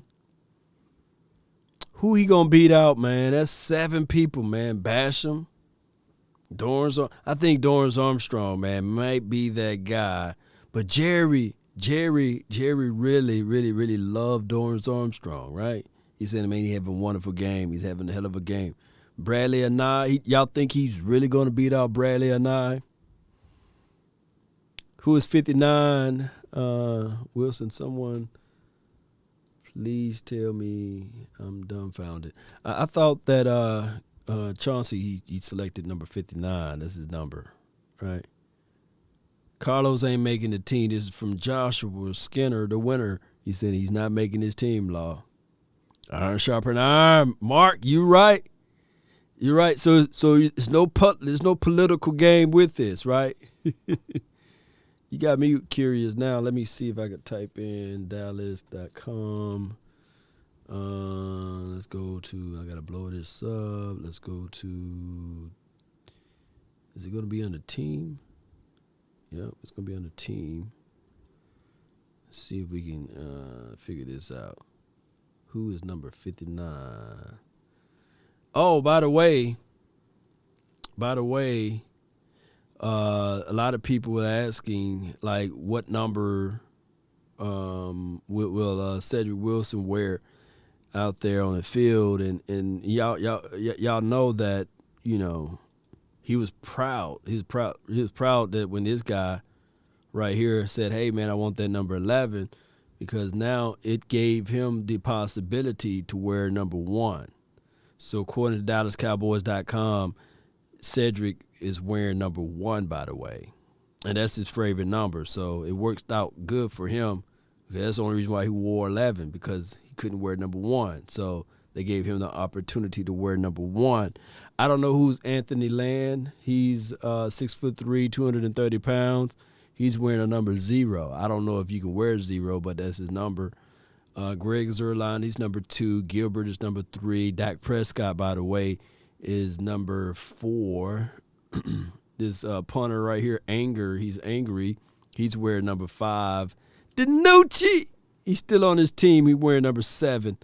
Nice Wander is wearing number 10. Cooper Rush, he's still here. He's wearing number 10. So they'll be battling out that number 10. Somebody's going to get cut.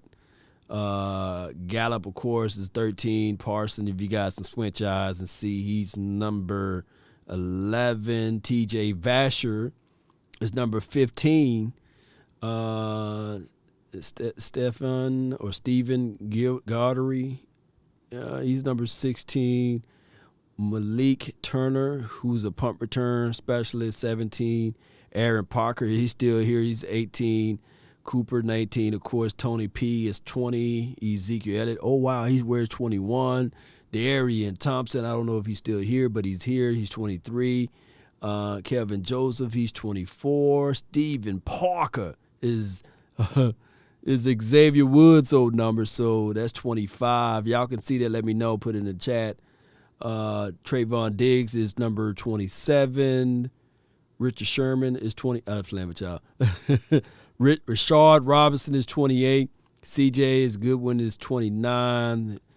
Anthony Brown. Maurice Kennedy, 31. Don't sleep on Maurice Kennedy. Remember Ron Curse. He's number 32. Burton, he's 33. They need to snatch the number off him. Rico is 34. Hey, Brandon Knox is 36. I saw him today.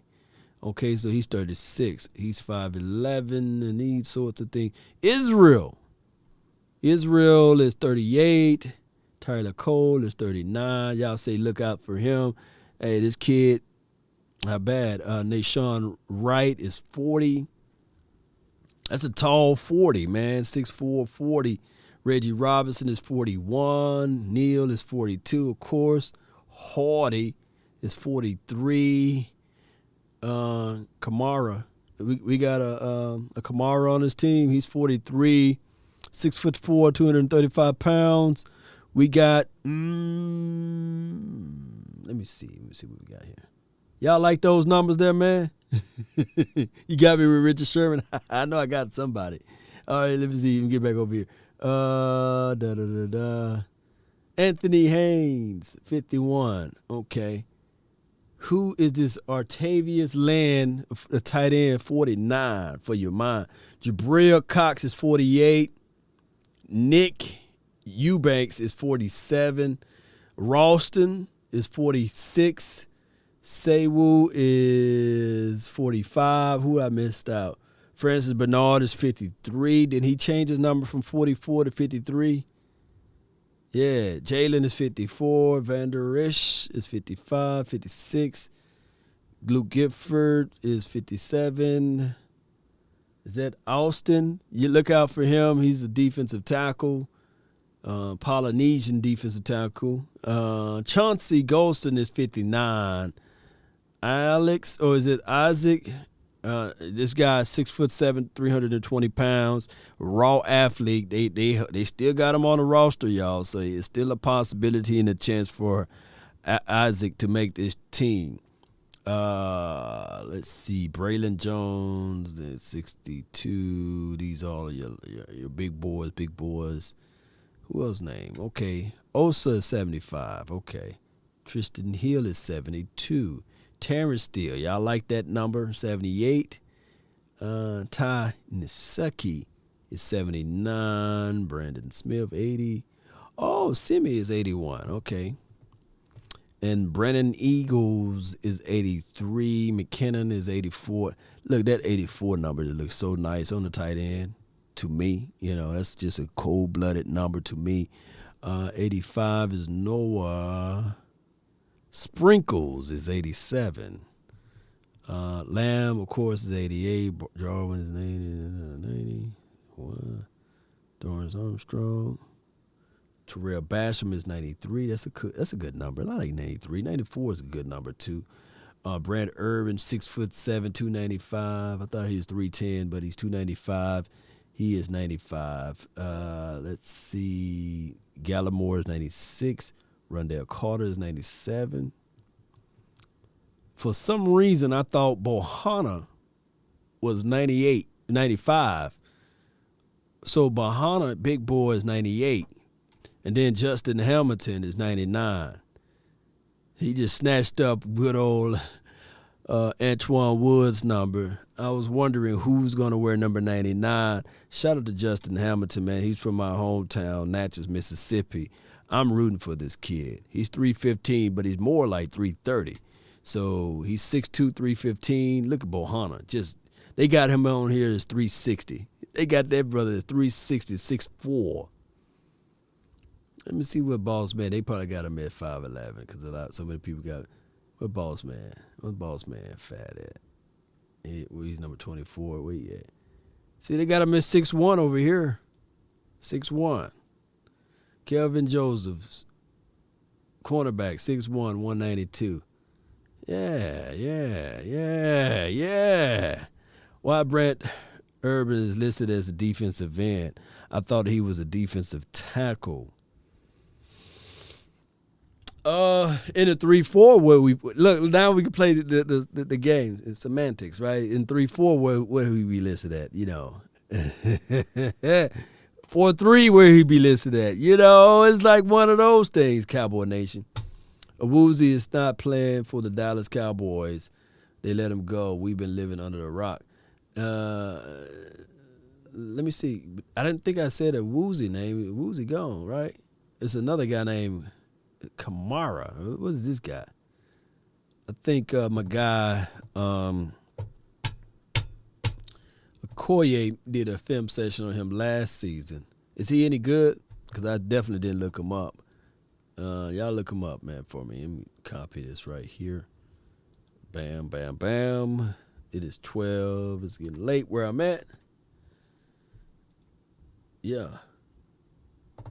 Oh, not you, Mark. Oh, I didn't know. I didn't know. Yeah. Hey, Chauncey, I got landed. I got land on the moon. Homestead opportunities, don't fall for it. Tell them, Law. Ken Davis, man, y'all crazy over there, man. Y'all crazy, man. Law, how you feel about drafting backup roles in the third round when you have starting caliber players that was on the board? Is from Mr. Pop Culture. To be 1,000,000% with you, Pop, I was furious. I was angry. I was upset. I was sitting here looking at it like, come on, Cowboys, let's package these picks together and let's give these guys a chance and an opportunity to grab some solid picks. Now, being optimistic that I am, but I like to give you guys the real. I'm not going to sit here and say all of these guys are going to the Hall of Fame. I'm not going to be that Law. I'm not going to be blue pill Law. I'm giving you guys the red pill. And the reality of it, as much as we want to go against it, it takes time. There will be some growing pains. You just heard Osa saying, hey, I'm trying to learn how to play 3 tech. This guy, Parson, he's saying that, hey, I can't wait to jump into the league to be that Mike so I can go either directions. But there's tendencies and things and motions and key indicators that he's going to have to pick up. Now, sometimes every blue moon, there's a guy that instantly knows these things. Now, for his defense, he's been listening to LeVar Arrington. He's been listening to Navarro Bowman. He's been listening to Sean Lee. But if I'm the Dallas Cowboys,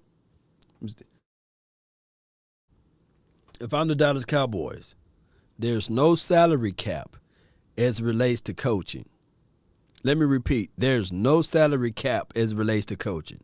I'm a billionaire. I'm Jerry Wayne Jones for a moment. You know what I would do? I would call up Navarro Bowman, LeVar Arrington, and I would call up Sean Lee, all of them, and I'd say, come on down to Dallas. I got a salary for you right here, stowed away. It's just your money. And what I want to do is I want to pour upon your knowledge and transpose it to this kid. I want him to know everything. Hell, I'll even call Ray Lewis. I'll give him a call saying, hey, man, quit your job, man. Come on down here to Dallas. I want you to mentor this kid. I want him to be the best linebacker God ever created. I think that can happen, right? There's no salary cap. There's no salary cap as it relates to coaching. If he want that to happen, he can flat out make it happen. That's what I would do.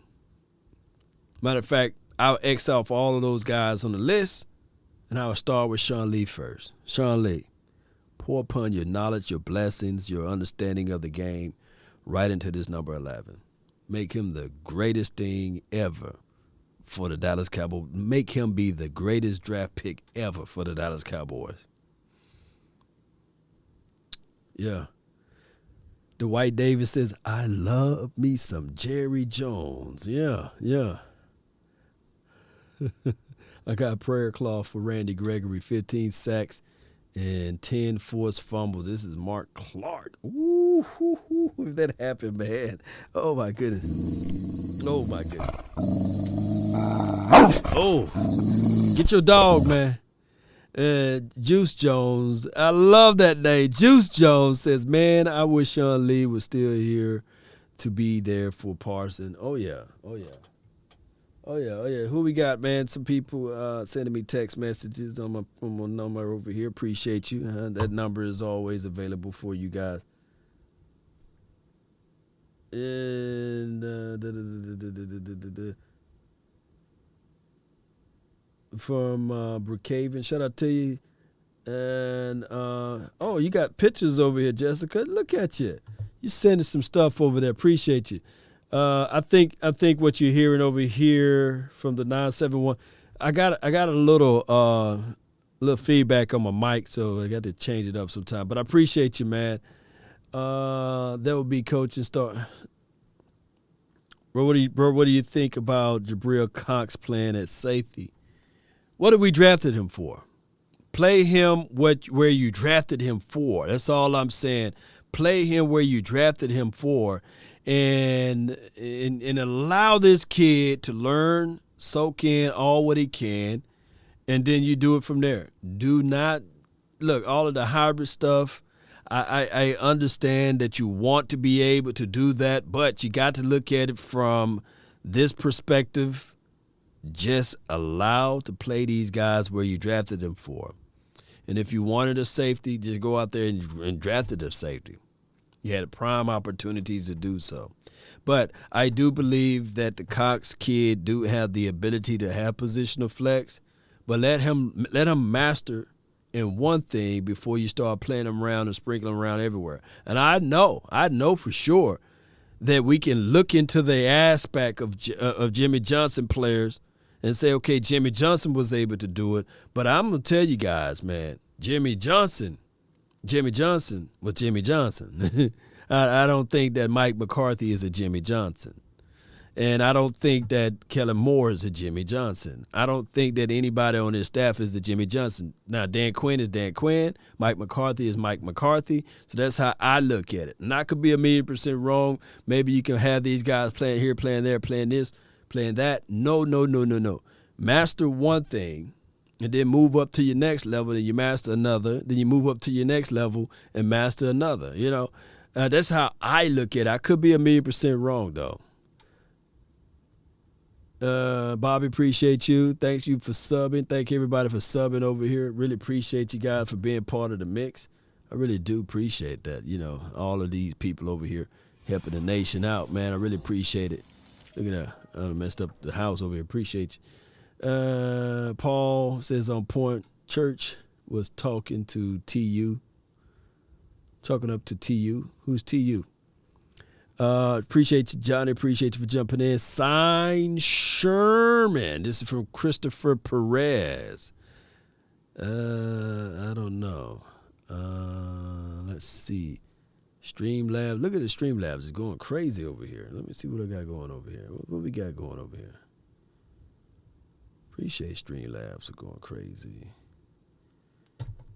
Thank all of you guys for joining, Dan. You know, Streamlabs taking over for the 9-9. Imagine if they move Woodson from safety. This is from Paul.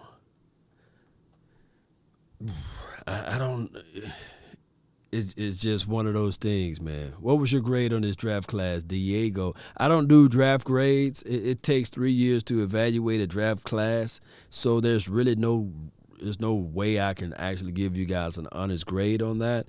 But what I can say is the Dallas Cowboys, they went with best player available on defense, and then they went with the mindset of they started to draft talent over they went for scheme fit versus talent, basically, if I can say that in a good way.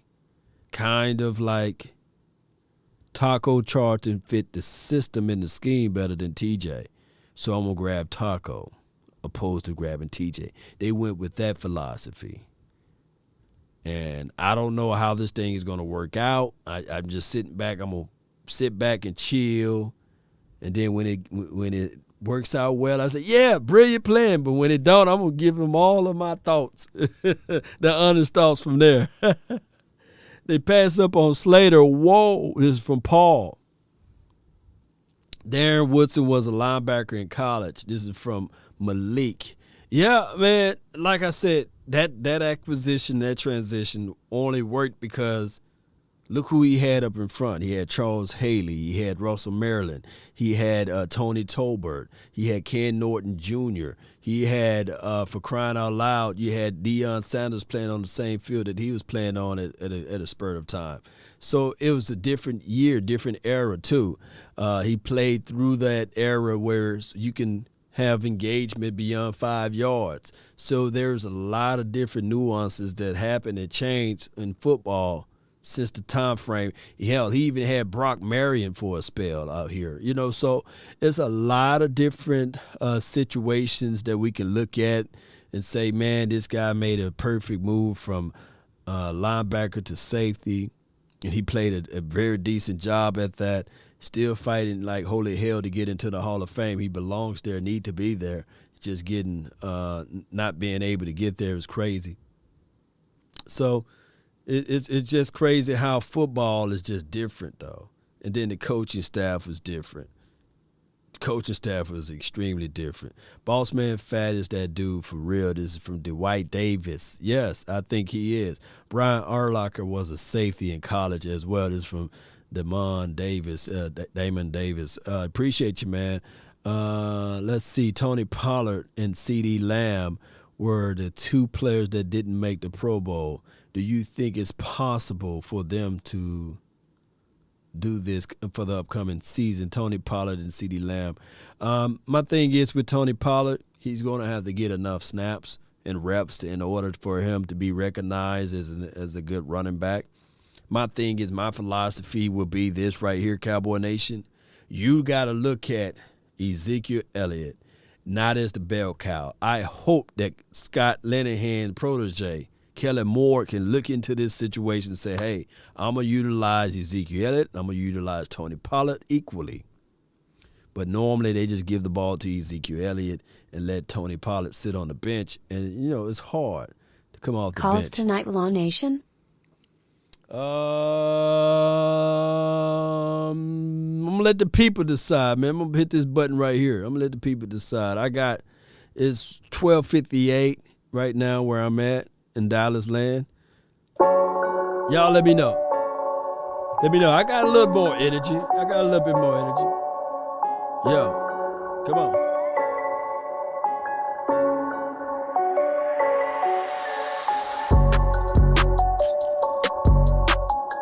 Yeah. Come on. Y'all let me know if y'all want to call in. Hey. Come on.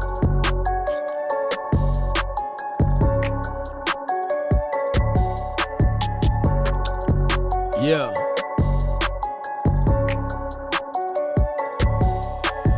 Ain't no party like a cowboy party. Yeah. Yeah. Yeah. Yeah. Right. The off season is long, and you want to see if these guys. Come on.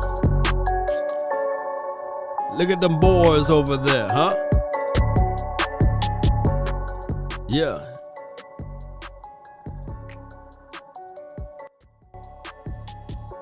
Yeah, come on. Y'all see that? Hands into the inside. Move that out the way. Brah. Yeah. Y'all see that? Get those hands into the inside. Move it out the way. That's Michael Parson. Get up in there. Hands into the inside. Don't allow the opposition to move any further. Leverage. Extend. Keep those shoulders squared. Look at this drill right here. He got some quickness, speed about himself. Don't let that ball get out. Switch the ball to the opposite hand, depending on where you at on the sideline. Coach might be yelling out, switch. You got to switch it. 1, 2, 3. Switch. Switch. Yeah. Yeah. Cerebral approach to this game, right? Yeah. That's what he got to do, man. Got to learn. This Chauncey right here. Getting ready. Getting ready, Chauncey. Get ready for it, man. You got a uphill battle, man. Appreciate you, right side. Appreciate you, man. Get off, explode. What you want to do, man, when you're tackling out there in space? Explode. Look at that. You gonna get that. That's gonna happen. That's flat out gonna happen. There's gonna be holding. There's gonna be grabbing. There's gonna be some illegal contact. You got to fight through it. There's no excuses in this business. Yes, there's no excuses in this business. You got to get upfield. You got to make this thing happen. Because at the end of the day, appreciate you, Mims, nobody's going to feel sorry for you. Yeah. Get upfield. Yeah, and I know a lot of people saying, man, this practice, man. This is not a game. This is just practice. But get around. Scoop around, get your head, get upfield, make the play. Yeah, y'all see that. Y'all see how these boys are doing it. Getting upfield. And this is not a game, practice. Yeah, it's not a game, practice. We're talking about practice, right? That's what I like to see, though. I like to see these boys out here protecting the ball, flying out to the ball, getting their hands inside, fighting, getting upfield, making all of this stuff work. And I believe that this class, if they stay focused and don't get in trouble, these things can happen. Shout out to you, Mark, man. Appreciate you. Let me show y'all some of these skills right here of this guy. Let me see if we can put him up here right quick. We think of Kelvin Joseph, the 6'1". Turn that off right quick. Y'all see, look at that transition backpedaling. Smooth, break onto the ball. Get your head around to it as well. Yeah, this kid got some smooth subtleness to his game. Ha. He's staring at the chest and the vocal cords there. Redirect, look for the ball. That's what they teach. Get back. There you go. Yeah. That waistline will tell you where you're going. But in the start and getting off, hit that chest. Make some type of physical contact. Don't let it be easy. Break for the ball. Break. There you go. Break for that ball, baby. I could just watch this all day long. DBs at work. Look at that. You ain't going nowhere. Redirect. Break for the ball. Look for the ball. Physical contact. Break for the ball. I like seeing it. Squeeze around. This kid gonna be something. He just gotta stay focused. He got it. I believe he got it. Y'all think he got it? The scoop. Yeah. I love seeing this. Thank you for tuning in to the Law Nation Film Session as we take a deeper look at Boss Man Fat. Yeah. He's not fooled. Where you going with it? Nah. Redirect. Break for the ball. Keeping that hands high. Yeah.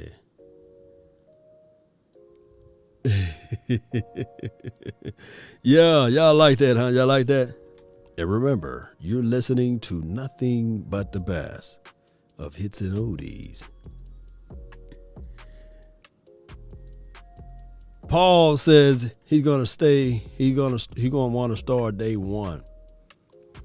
And I'm gonna be like, man, ain't nothing given to you.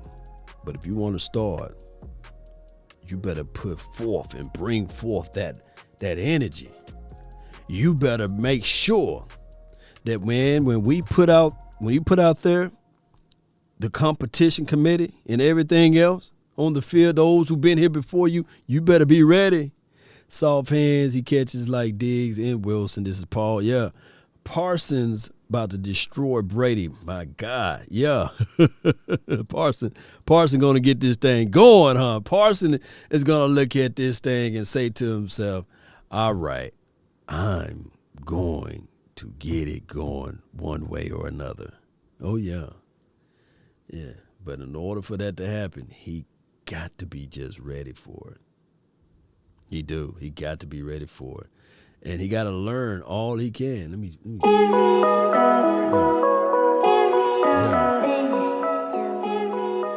put a little music to it right here. There we go. Yeah. Get him.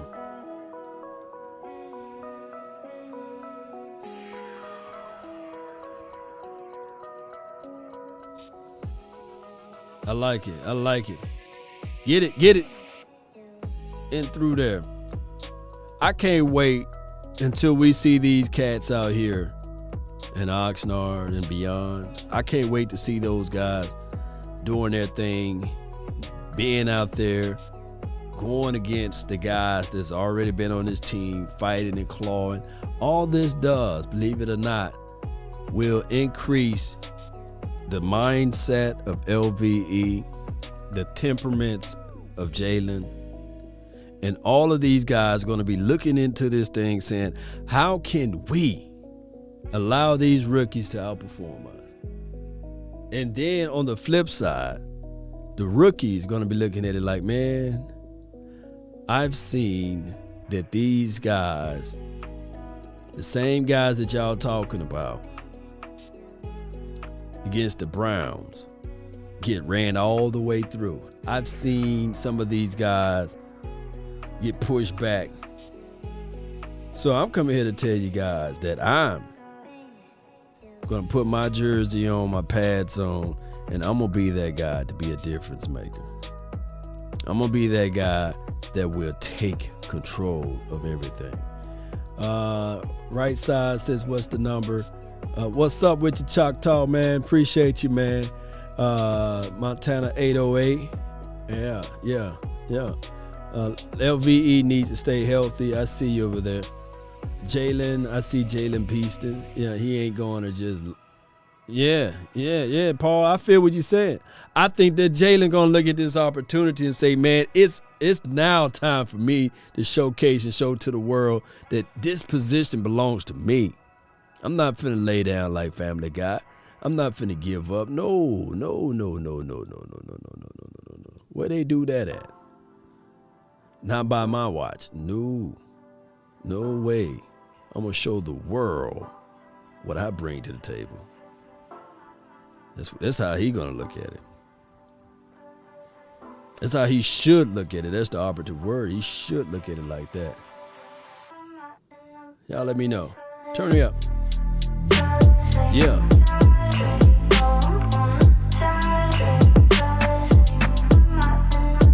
Get out there and make this thing happen.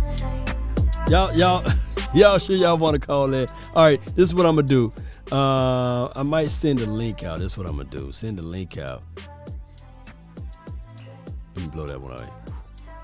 Might send a link out, man. Y'all wanna voice y'all thoughts and y'all opinions on this. I've seen some people saying that. Yeah, it's Parson job. Just watch. This is from Draylen. Yeah, I feel you on that, man. I really feel you on that. I really do. Give me 1 second here. Let me see if I can. New media. Yeah, we love it. I appreciate you. Donation. Like my dog Big Game James would say, donation. New media. Donation. Fire. We love you, Law Nation. Appreciate your love and adulation for the nation and your dedication for the situation to help elevate this thing, baby. I appreciate you. Appreciate you. Let me find. I think it's this one. No, it's not that one. But y'all can keep it looking at that one. Oh, it's right here. Bam. Give me 1 second while I do this. It won't take much longer. I gotta go, I believe.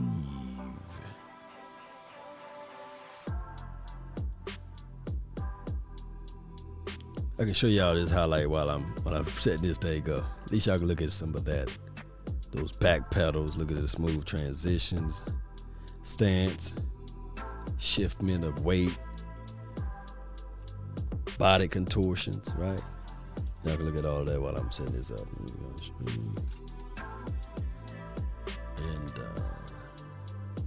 when I set this thing up, normally, for you all to understand, that normally it's the same link all the time. So you don't have to really, once you have this link, you don't have to throw it away. It's the same link, basically.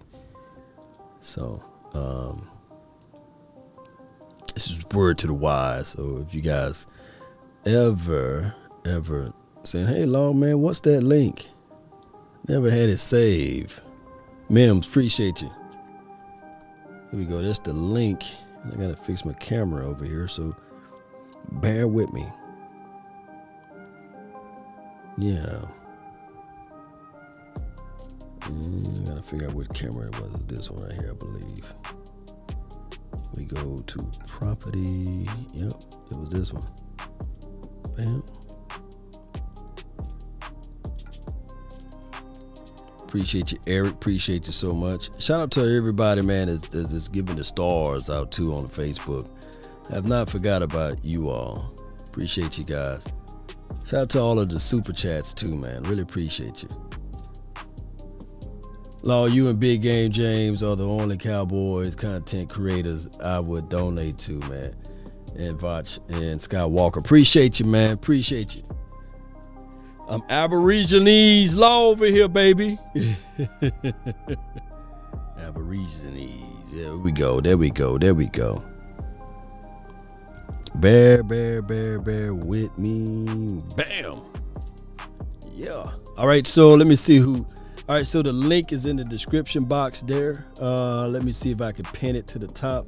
Y'all just bear with me over here. That's how we do this thing, baby. Yeah, so y'all can jump in and get in. I know I posted somewhere around here. Where I'm at? Did I post it? Did I post a link down here? Let me see if I can. Did it go through? Did it go through?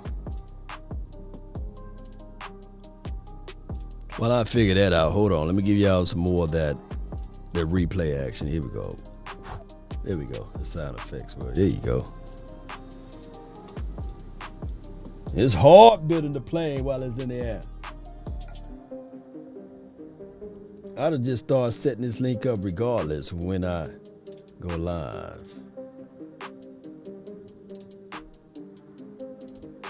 Where in the world is it?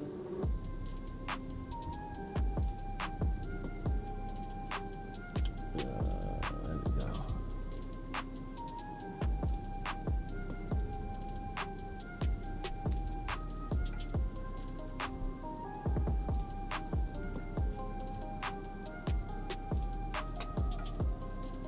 Do y'all see the link?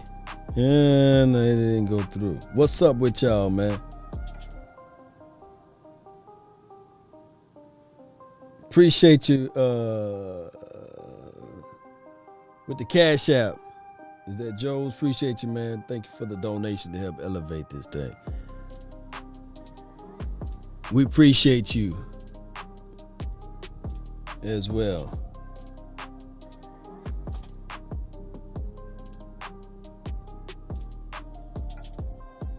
Guess it ain't going through, man. That thing ain't going through. Let me see. I'm gonna post it one more time.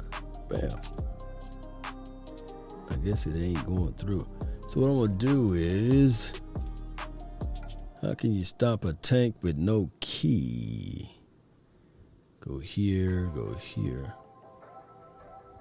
Bear with me. Nation, bear with the nation.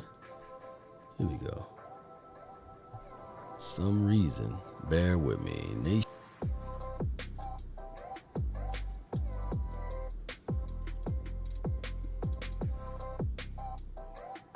Here we go. I had to go through the back way, man, and the alleyway. There we go. So the link should be pinned at the top of the page there. And then we go through Facebook right quick. For those who are on my Facebook groove, bear with me, Facebook peeps. Oh, man, we only got like 3 people watching on Facebook, man. Y'all to jump over here on the YouTube, man. Since y'all Facebook groove, man. Y'all ain't showing me no love over there, man. I feel y'all Facebook groove. Y'all ain't showing the law no love over there, man. 3 people over there. But there's still a link that's over there on the Facebook groove. It could be an old one. Talking about practice. All right. So the link is sent. And let me do this right quick. Yeah. Y'all jamming to that music right here? Let me know if the music was straight. Y'all can hear the music a little bit while I was talking. Let me know. Pause that music though. Bam. Pause the music. Appreciate everybody for jumping in and being part of everything.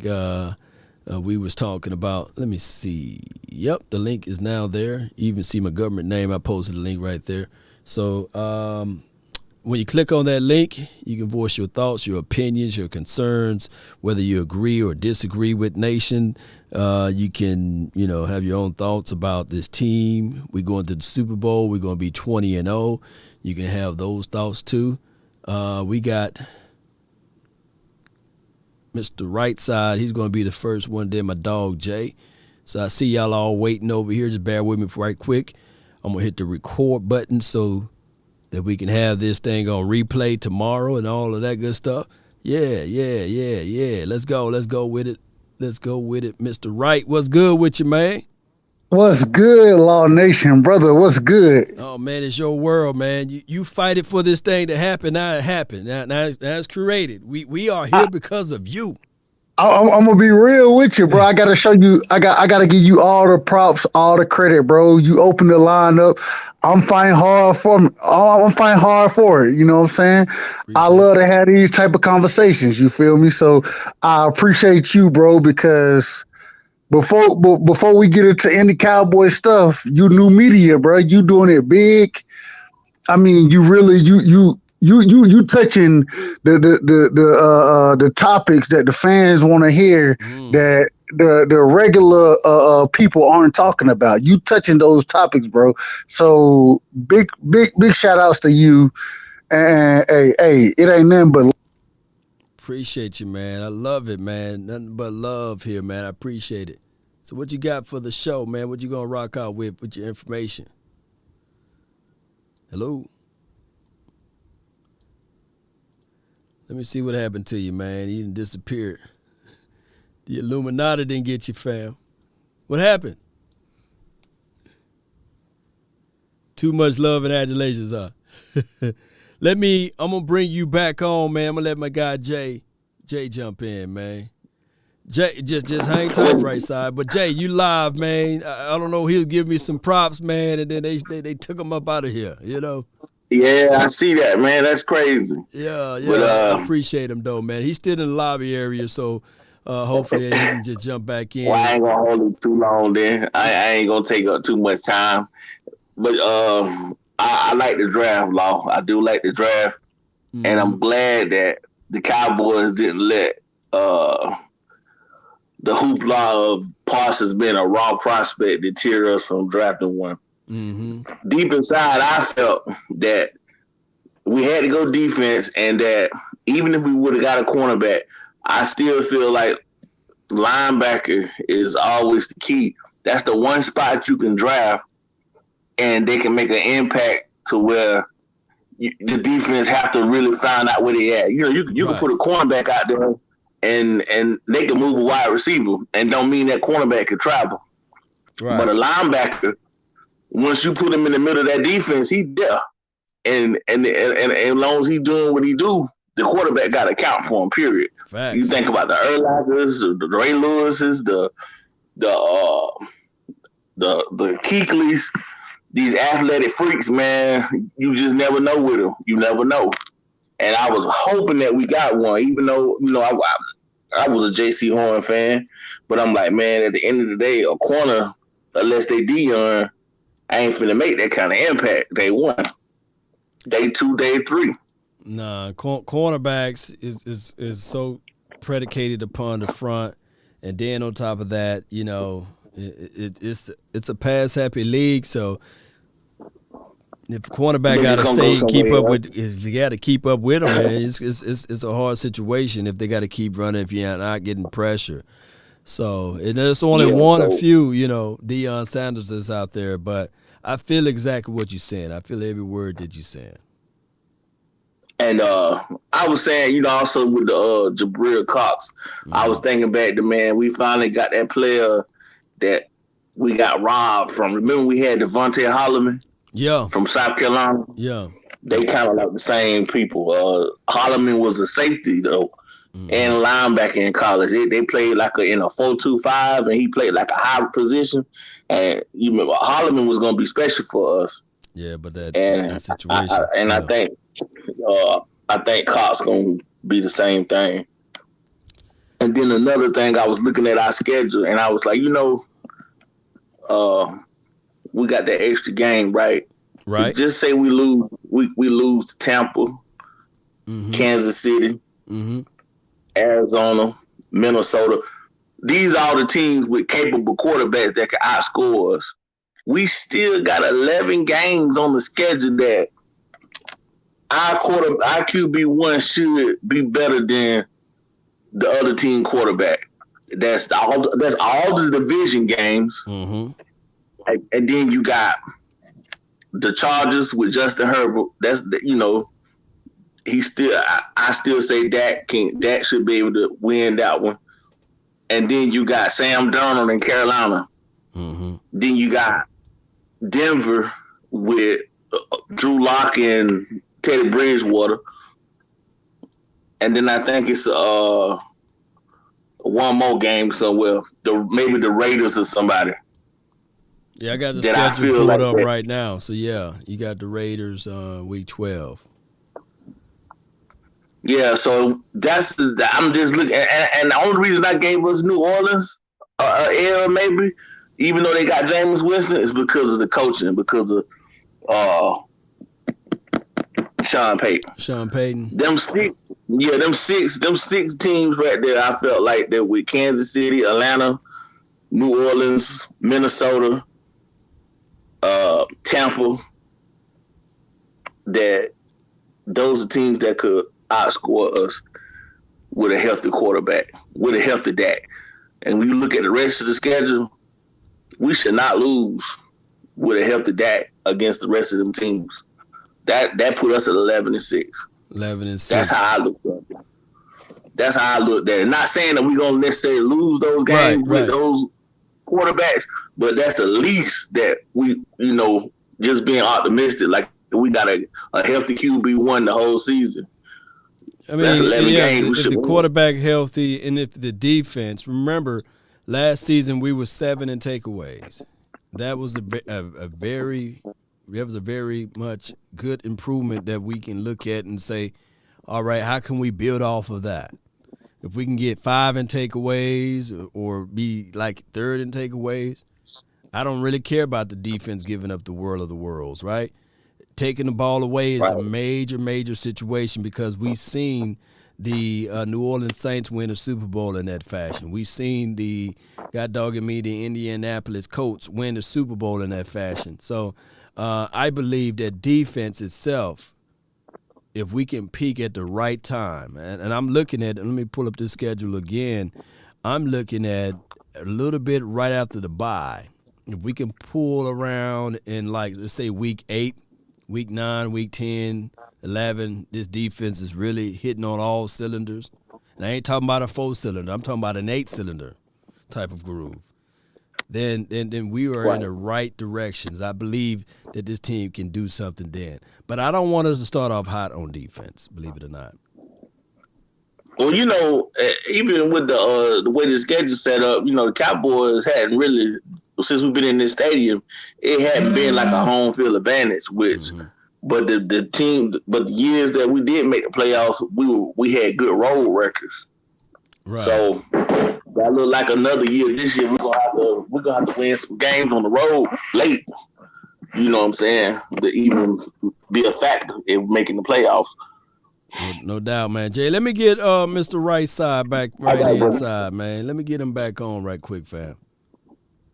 Yeah. Let me get him back on, man. Right Side, man. What's good, man? Can you hear me, bro? Yeah, dog. I don't know what happened, man. I said, man, they didn't win and got you, man. Hey, man, you know the YouTube Illuminati, they don't want to hear certain things from you, so right. But now, Law Nation, man, hey, once again, got to give you big shout outs, big props. But I want to get into this real quick. I want to get into it because it's a few topics I want to talk about. And one of the first things I want to say is that when we looking at these, and you did a great job of showing the rookie minicamp earlier, and man, you looking at that rookie minicamp, and I'm thinking to myself, I'm like, man, you got Boss Man. He a little out of shape. But right. we can deal with that. We ain't worried about him being in shape until we going into the season. That's okay. Mm-hmm. You got Odigizua. Hey, that's another one that he want to jack some people up and put them up to the locker and say, hey, you gonna straighten up. Right. So we got them dogs out there. That's the first thing I see, and it's been a minute that we done really had dogs. I gotta get my dog back, man. You said dog, you done woke my dog up, man. But that's what we need. That's something that we hadn't had in a long time, is real dogs in this fight for us. You feel me? Especially on defense. And so the way I look at it is this way. Hey, we can't be no worse than we were last year as far as defense goes. The one great thing is in this draft, and everybody they don't love this draft. I love this draft. I love it. The reason I love it is because we went and addressed run defense. Mm-hmm. We can talk about pass defense all we want to. Pass defense didn't kill us last year. Coverage didn't kill us. We gave up big plays. That's true. But we gave up big play because after a while we selling out just to stop the run. We selling out. And now we got individuals in there who can come in and play the run, who can stop the run. And as long as we stop that run, it's gonna make that back end that much better. I'm mad that we don't have a real true free safety outside of KZ. KZ, yep. But before you go into that point right there, go ahead. There are situations whereas some players will run through the wall for their coaches.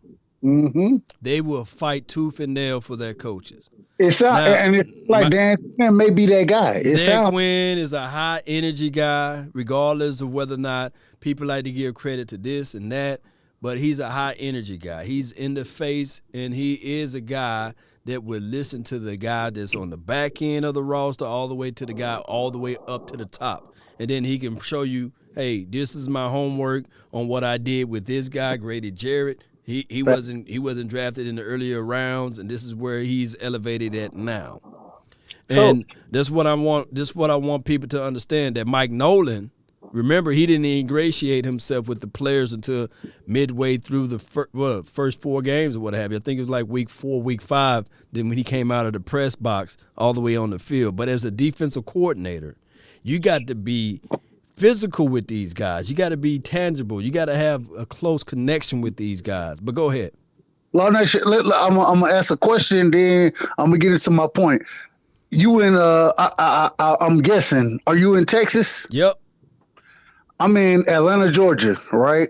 Mm-hmm. Big Cowboys fan, but I work with none but Falcon fans, right? So I'm very familiar with Dan Quinn.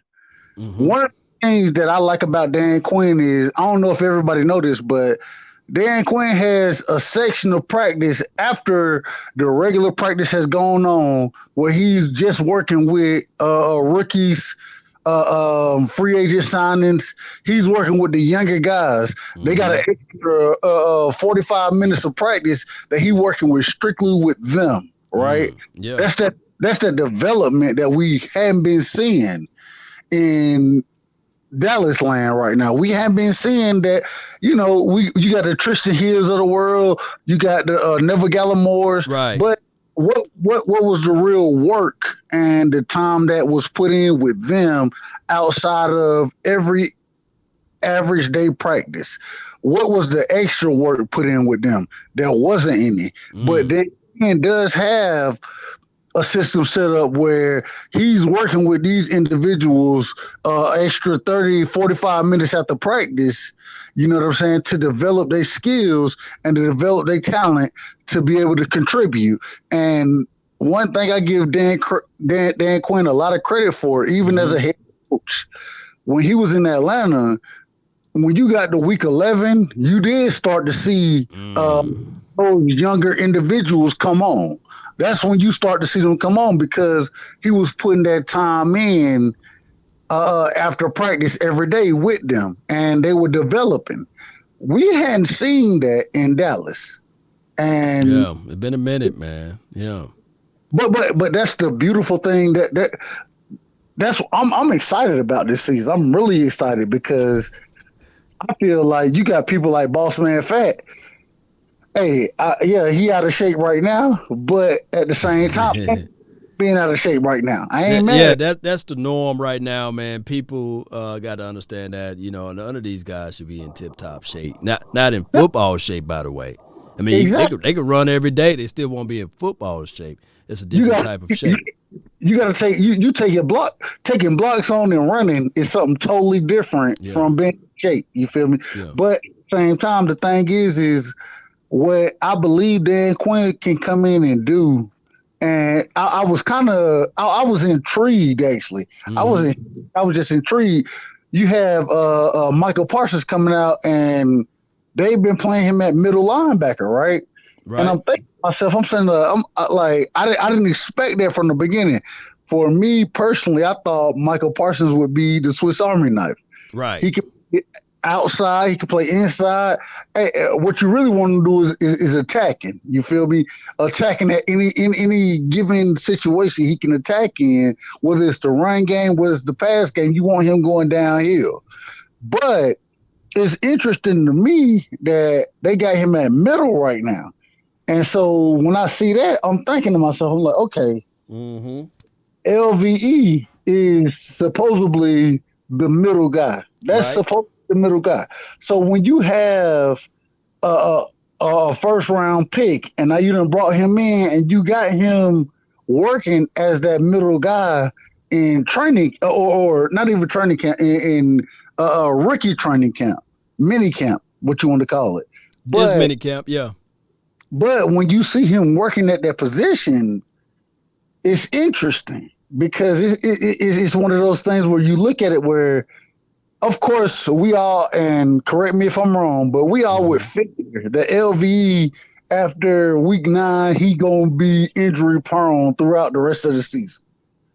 But the thing is so when you have this first round pick, Parsons, coming in playing that position, is interesting because it's telling me that, hey, we not relying on you. What we want to do is we want to move forward and we want to make things happen.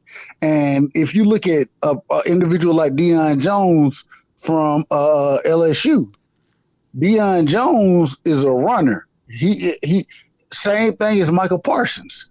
The difference between Deion Jones and Michael Parsons is Deion Jones had a little more experience in coverage. The thing was, though, is Penn State didn't ask Michael Parsons to cover. But when you running 4.3, when you got 4.39 speed, hell, we can ask you to do whatever, and we expect you to do it. You feel me? So, no doubt. I'm just looking at how the Cowboys have put this thing together, and No, I don't think that linebacker is the most important position, but for what we were lacking last year, we couldn't stop the run. We couldn't stop the run. Yeah, We man. So right side, man, they gonna have to figure this out, man, this off season to find that guy that can fit right on in, and hopefully that they're covering their bet with Cox and as well as with Michael Parson to fill in the void of the missing production from Jalen and LVE. We'll see, but we know iron sharpen iron, steel sharpen steel, so we'll figure this out as soon as training camp hit, man. But I really appreciate you for jumping in on this call, fam. hey, just I want to keep going, but I call back. Hey, love you, bro. Like Appreciate keep it, going. man. New media, bro. New media. We need individuals like yourself. We need it because Yo, I'm gonna give you some of that right there. Yes, indeed, man. Appreciate you, right side, man. need it. Hey, but take it easy. Get to your other callers. I'm gonna call back in just because that's how I do it. But now get to the other callers, bro. Love you. Appreciate it, man. Much love to you as well, man. Appreciate it, man. All right, so we got some other people that have been waiting over here. What's good, man? You live, man. Hey, who this is, man? Who this is?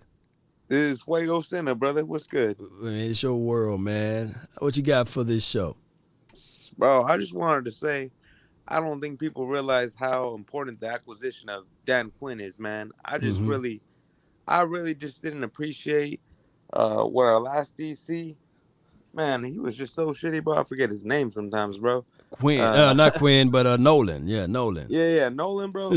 Bro, to me, bro, defense is where it all starts for us, bro. Because when we was the Cowboys hot boys, we brought that energy, bro. We brought that passion. Oh, but you keep calling the hot boys, though. I'm not a hot boy guy, though. I just want the Cowboys to play like the Cowboys. No. But I feel what you're saying, though. That mentality, the attitude. Hey, we're going to talk about you. We're going to blitz off the edge. We're going to hit you in the face. I did like that mantra of us walking around with that attitude. It's just that, man, I believe when we faced the Colts that year, they gave the blueprint. Marlon Mack, return of the Mack, whatever you want to call them, and that coach over there, that staff, they kind of gave the blueprint, and they took it and they sold it over to the Rams, and they used the same philosophy, just run on the Cowboys and you can stop them or you slow them down. Yeah, but go ahead. Exactly, bro. But me personally, I don't know how y'all feel about this as like Cowboys Nation, but bro, I just didn't like how many shootouts we was getting in. I knew we was capable of doing them, but like Dak, like man, like what I want to stay in the range of trying to win games is high 20s, low 30s. You know what I'm saying? I don't want to have to get to 44, almost 50 points a game trying to win games, bro. That's because that sadly, I mean, I don't know what people think. I mean, we have a high-powered offense for sure. Don't get it twisted. We got deadly receivers, a sick running back, and an awesome quarterback, but that's just not going to happen every game, even with that bunch. You get what I'm saying? Facts. So, like, it all starts with D, bro. So, like, as long as the defense is holding it down, keeping their job done, and don't get it twisted, it's a pass-happy league. You know, a lot of different things are happening. So, I get that games are going to be a lot more higher scoring. It's not always going to be in the 17 range or the teen range unless you're facing the Jets, even though we took an out of them. you know what I'm saying, though. Yeah, but like as long as we're keeping them in the low 20s, like, you know, even 30s, then we should be straight, man. Like, I mean, it's just a different league nowadays. You know, you're going to get scored on, unfortunately. But, I mean, it's just about picking your battles, holding the points. You know, like, that's just what the most important part to me. So, when I saw we went all defense on this draft, bro, I was ecstatic, bro.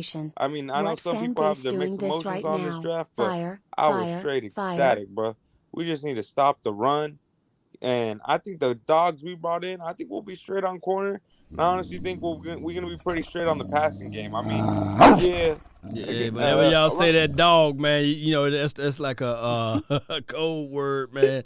I got to play it, man. That's just something about that dog, man.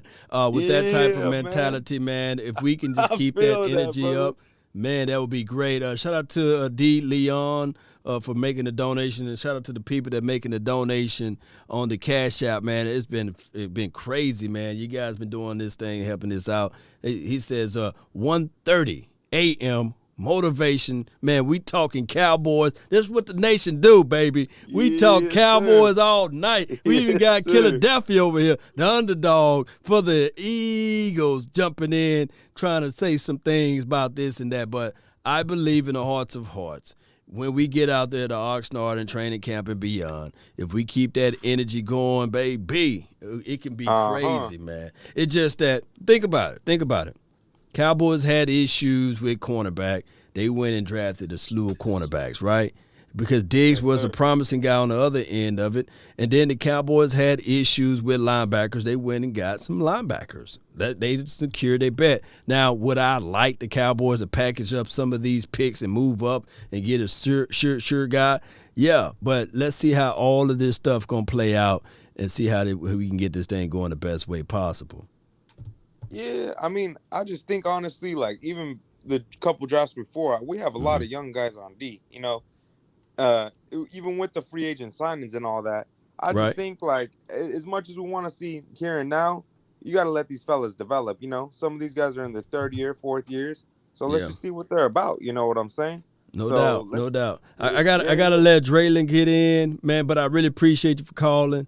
And then we're going to wrap this thing up. But I appreciate you, fam. Yes, sir. Hey, I just want to say shout out Law Nation, bro. He put an arm for the Cowboys Nation, brother. Appreciate you, dog. Appreciate you, man. Let me give you one of these for that, man. There we go. Yes, sir. Yes, sir, man. That's what I'm talking about. Hey, dog, what's good with you, fam? What's going on, man? Cowboy Nation, stand up. Let's go. Oh, man, sure you want us to really stand up, dog? You know me. I got a pocket full of energy over here, man. But what you got for the show, fam? I'm saying, hey, I ain't gonna hold you long, man. But you know, I follow Cowboys very strongly. I constantly watch videos. I watch stuff. I look at videos. I look at tape. And you know, we kind of live in the league that what have you done for me lately? And a lot of Cowboys fans are kind of impatient right now. They want to win right now, but patience is the key in life, man. We got to put this thing together first before this can work. Mm-hmm. You know what I'm saying? And it's a piece.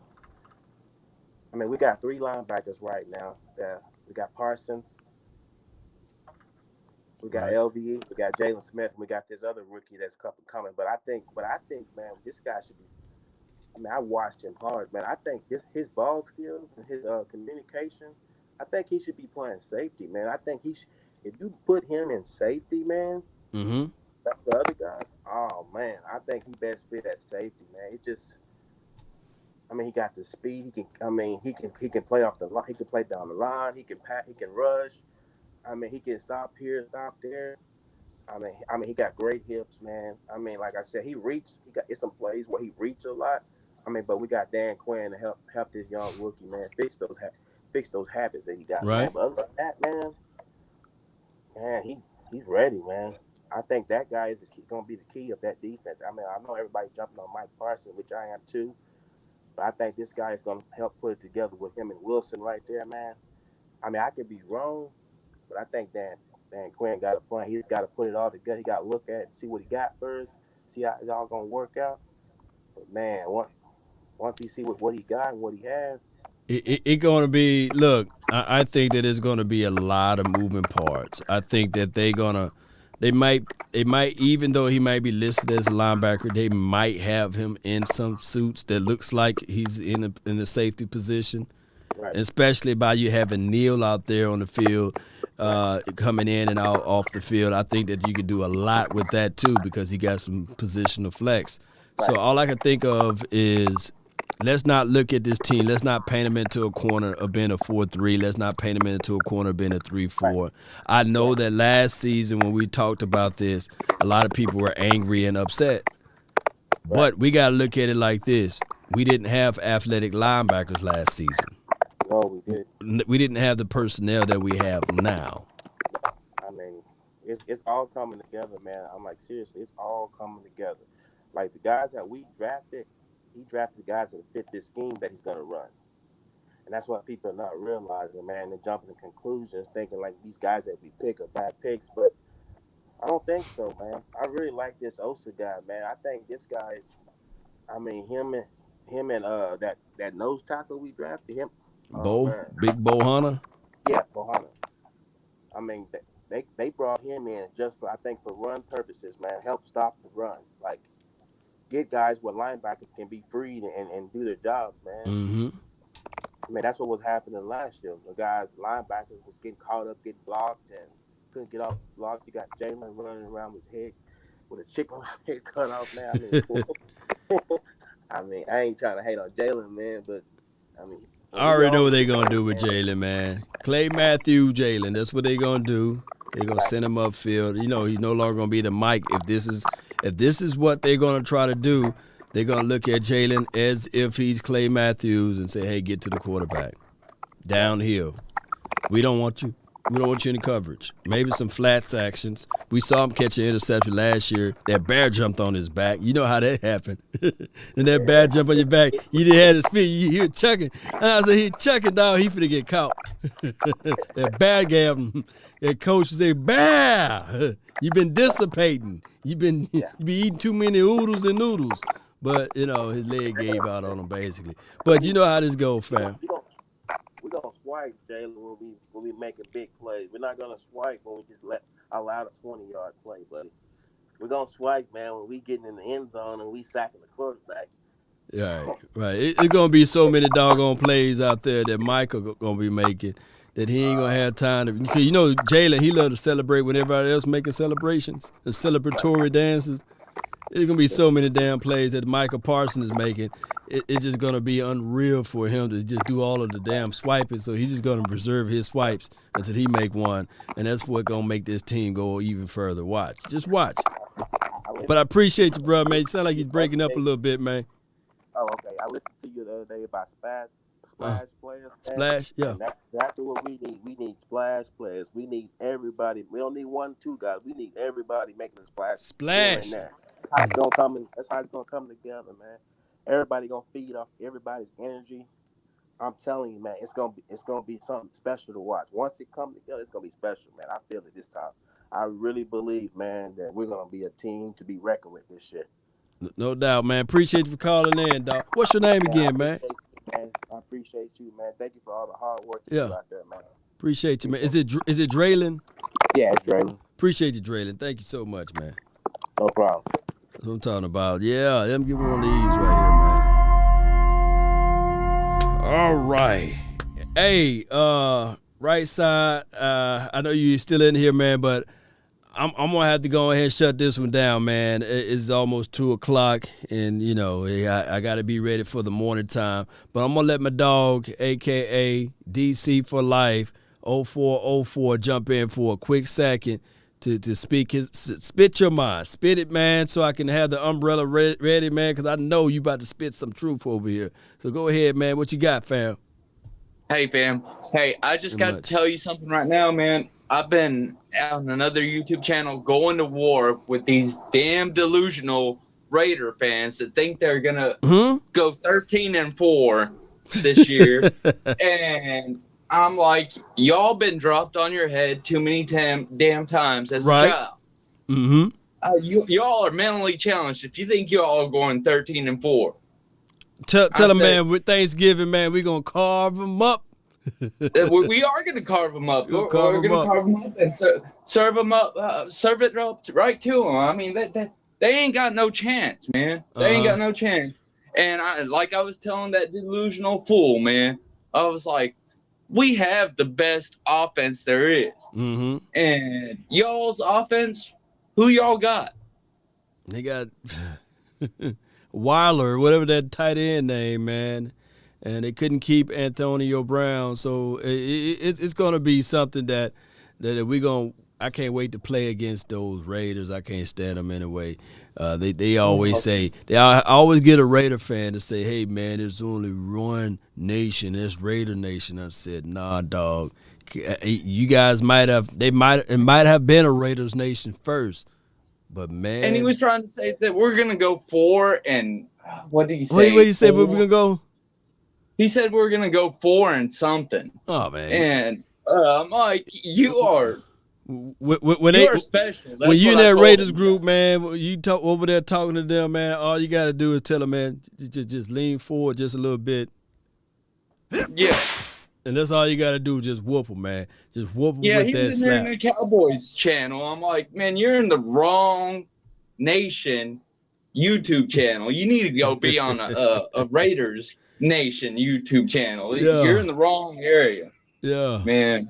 Yeah, but what you got about these Cowboys right quick, man, before we close it out, man? I'm gonna tell you this right now. Mm-hmm. Micah Parsons is gonna make a nice introduction to Tom Brady. Because I'll tell you this right now. Micah Parsons and his family love them boys, man. Oh yeah. And Tom Brady talking that smack, saying that we don't deserve to be America's teams. America's team. He's gonna introduce himself real nice and well and show him when he puts him. I don't know if I can swear on here. Now go ahead, do your thing, man. It's so late at night right now, man. Go do your thing. He's gonna make a nice introduction when he puts him on his fucking ass, there like you go. he deserves to be. Yeah. And fucking humbles his arrogant ass. And my girl, she don't even know nothing about football. But she can't stand Tom Brady and says he is so fucking arrogant. And she hopes that we fucking whoop his ass. Go get him, man. This is what we got to do.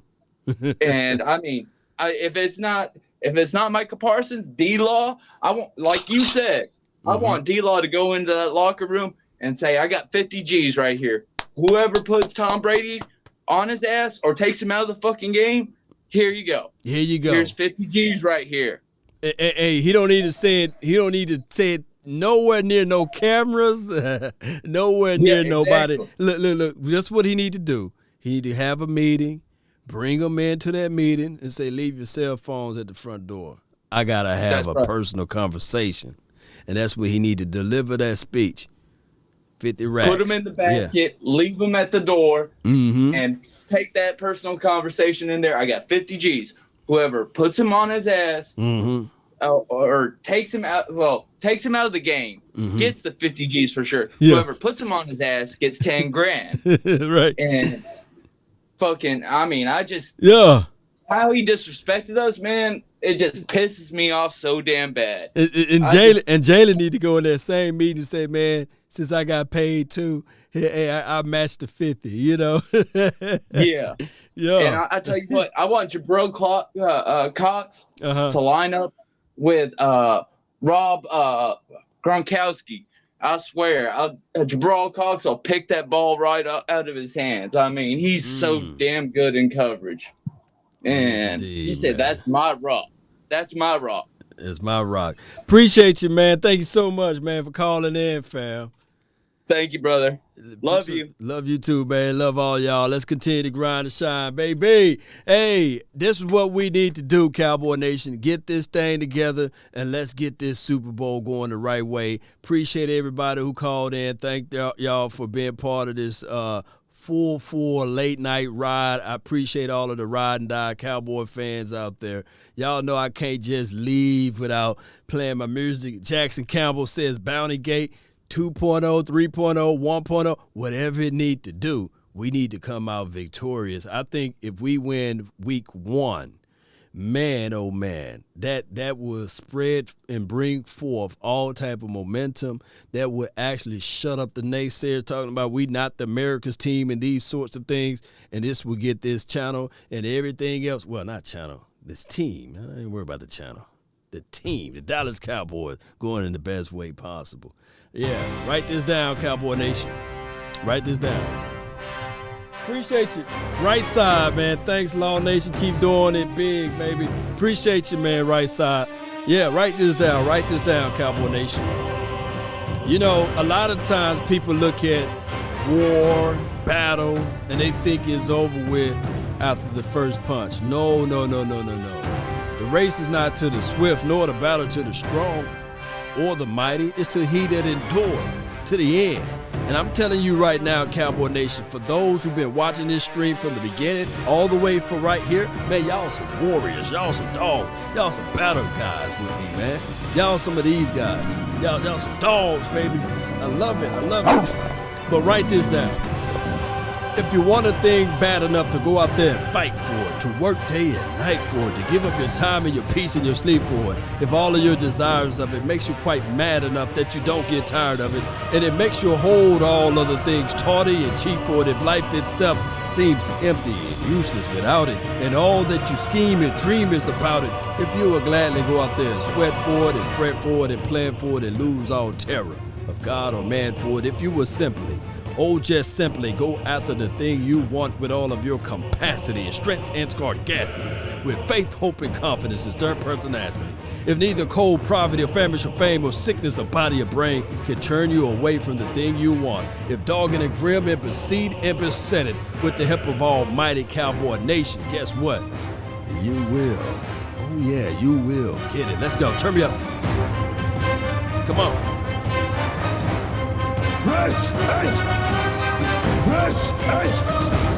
Bama fan, I see you, fam.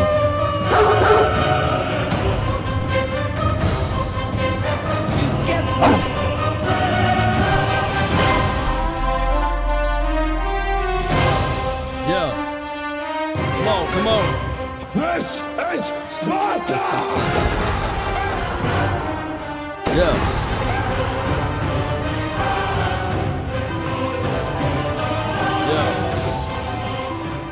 Let's go, Cowboy Nation. Y'all be sure to share this content. Let a friend, neighbor, foe know where to go when they want to tune in to Cowboy Sports Talk and beyond. Let's go. Nowadays, nothing really is ice. Only one of me and nobody's like me. Phone ringing and I tell him it's ice. I got wifey on bling and she freeze. Photo. Please, no photos. G's. No. Please, no photos.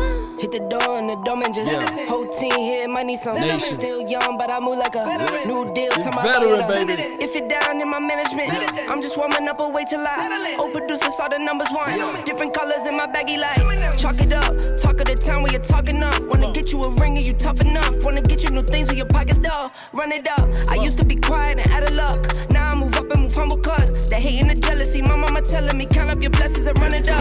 Nowadays nothing really is ice. Only one of me and nobody's like me. Phone ringing and I tell him it's ice. I got wifey on bling and she freeze. Photo. Please, no photos. G's. No. Please, no photos. I keep giving game away. I put game on layaway. I got paid to play today. I get paid to stay away. I get paid on rainy days. I might make it rain today. I got paid off pain today. Thought it'd take the pain away. In my own lane, finger roll. I would never sell my only soul. Heard your whole team was for sale. Heard this on the market for the low. Who the realest, we might never know. All this acting, you gon' play a role. Give you the world when they sign you up. Try you out and then they line you up. Now you're looking hungry, ribs are touching, need some food. Aubrey, appreciate you. DC for life all day. 0404. Draylin. Yeah. Now you got the pen and pad, you're trying to take my moves. Nowadays, nothing really is ice. Only one of me and nobody's like me. Phone ringing and I tell him it's ice. I got fan.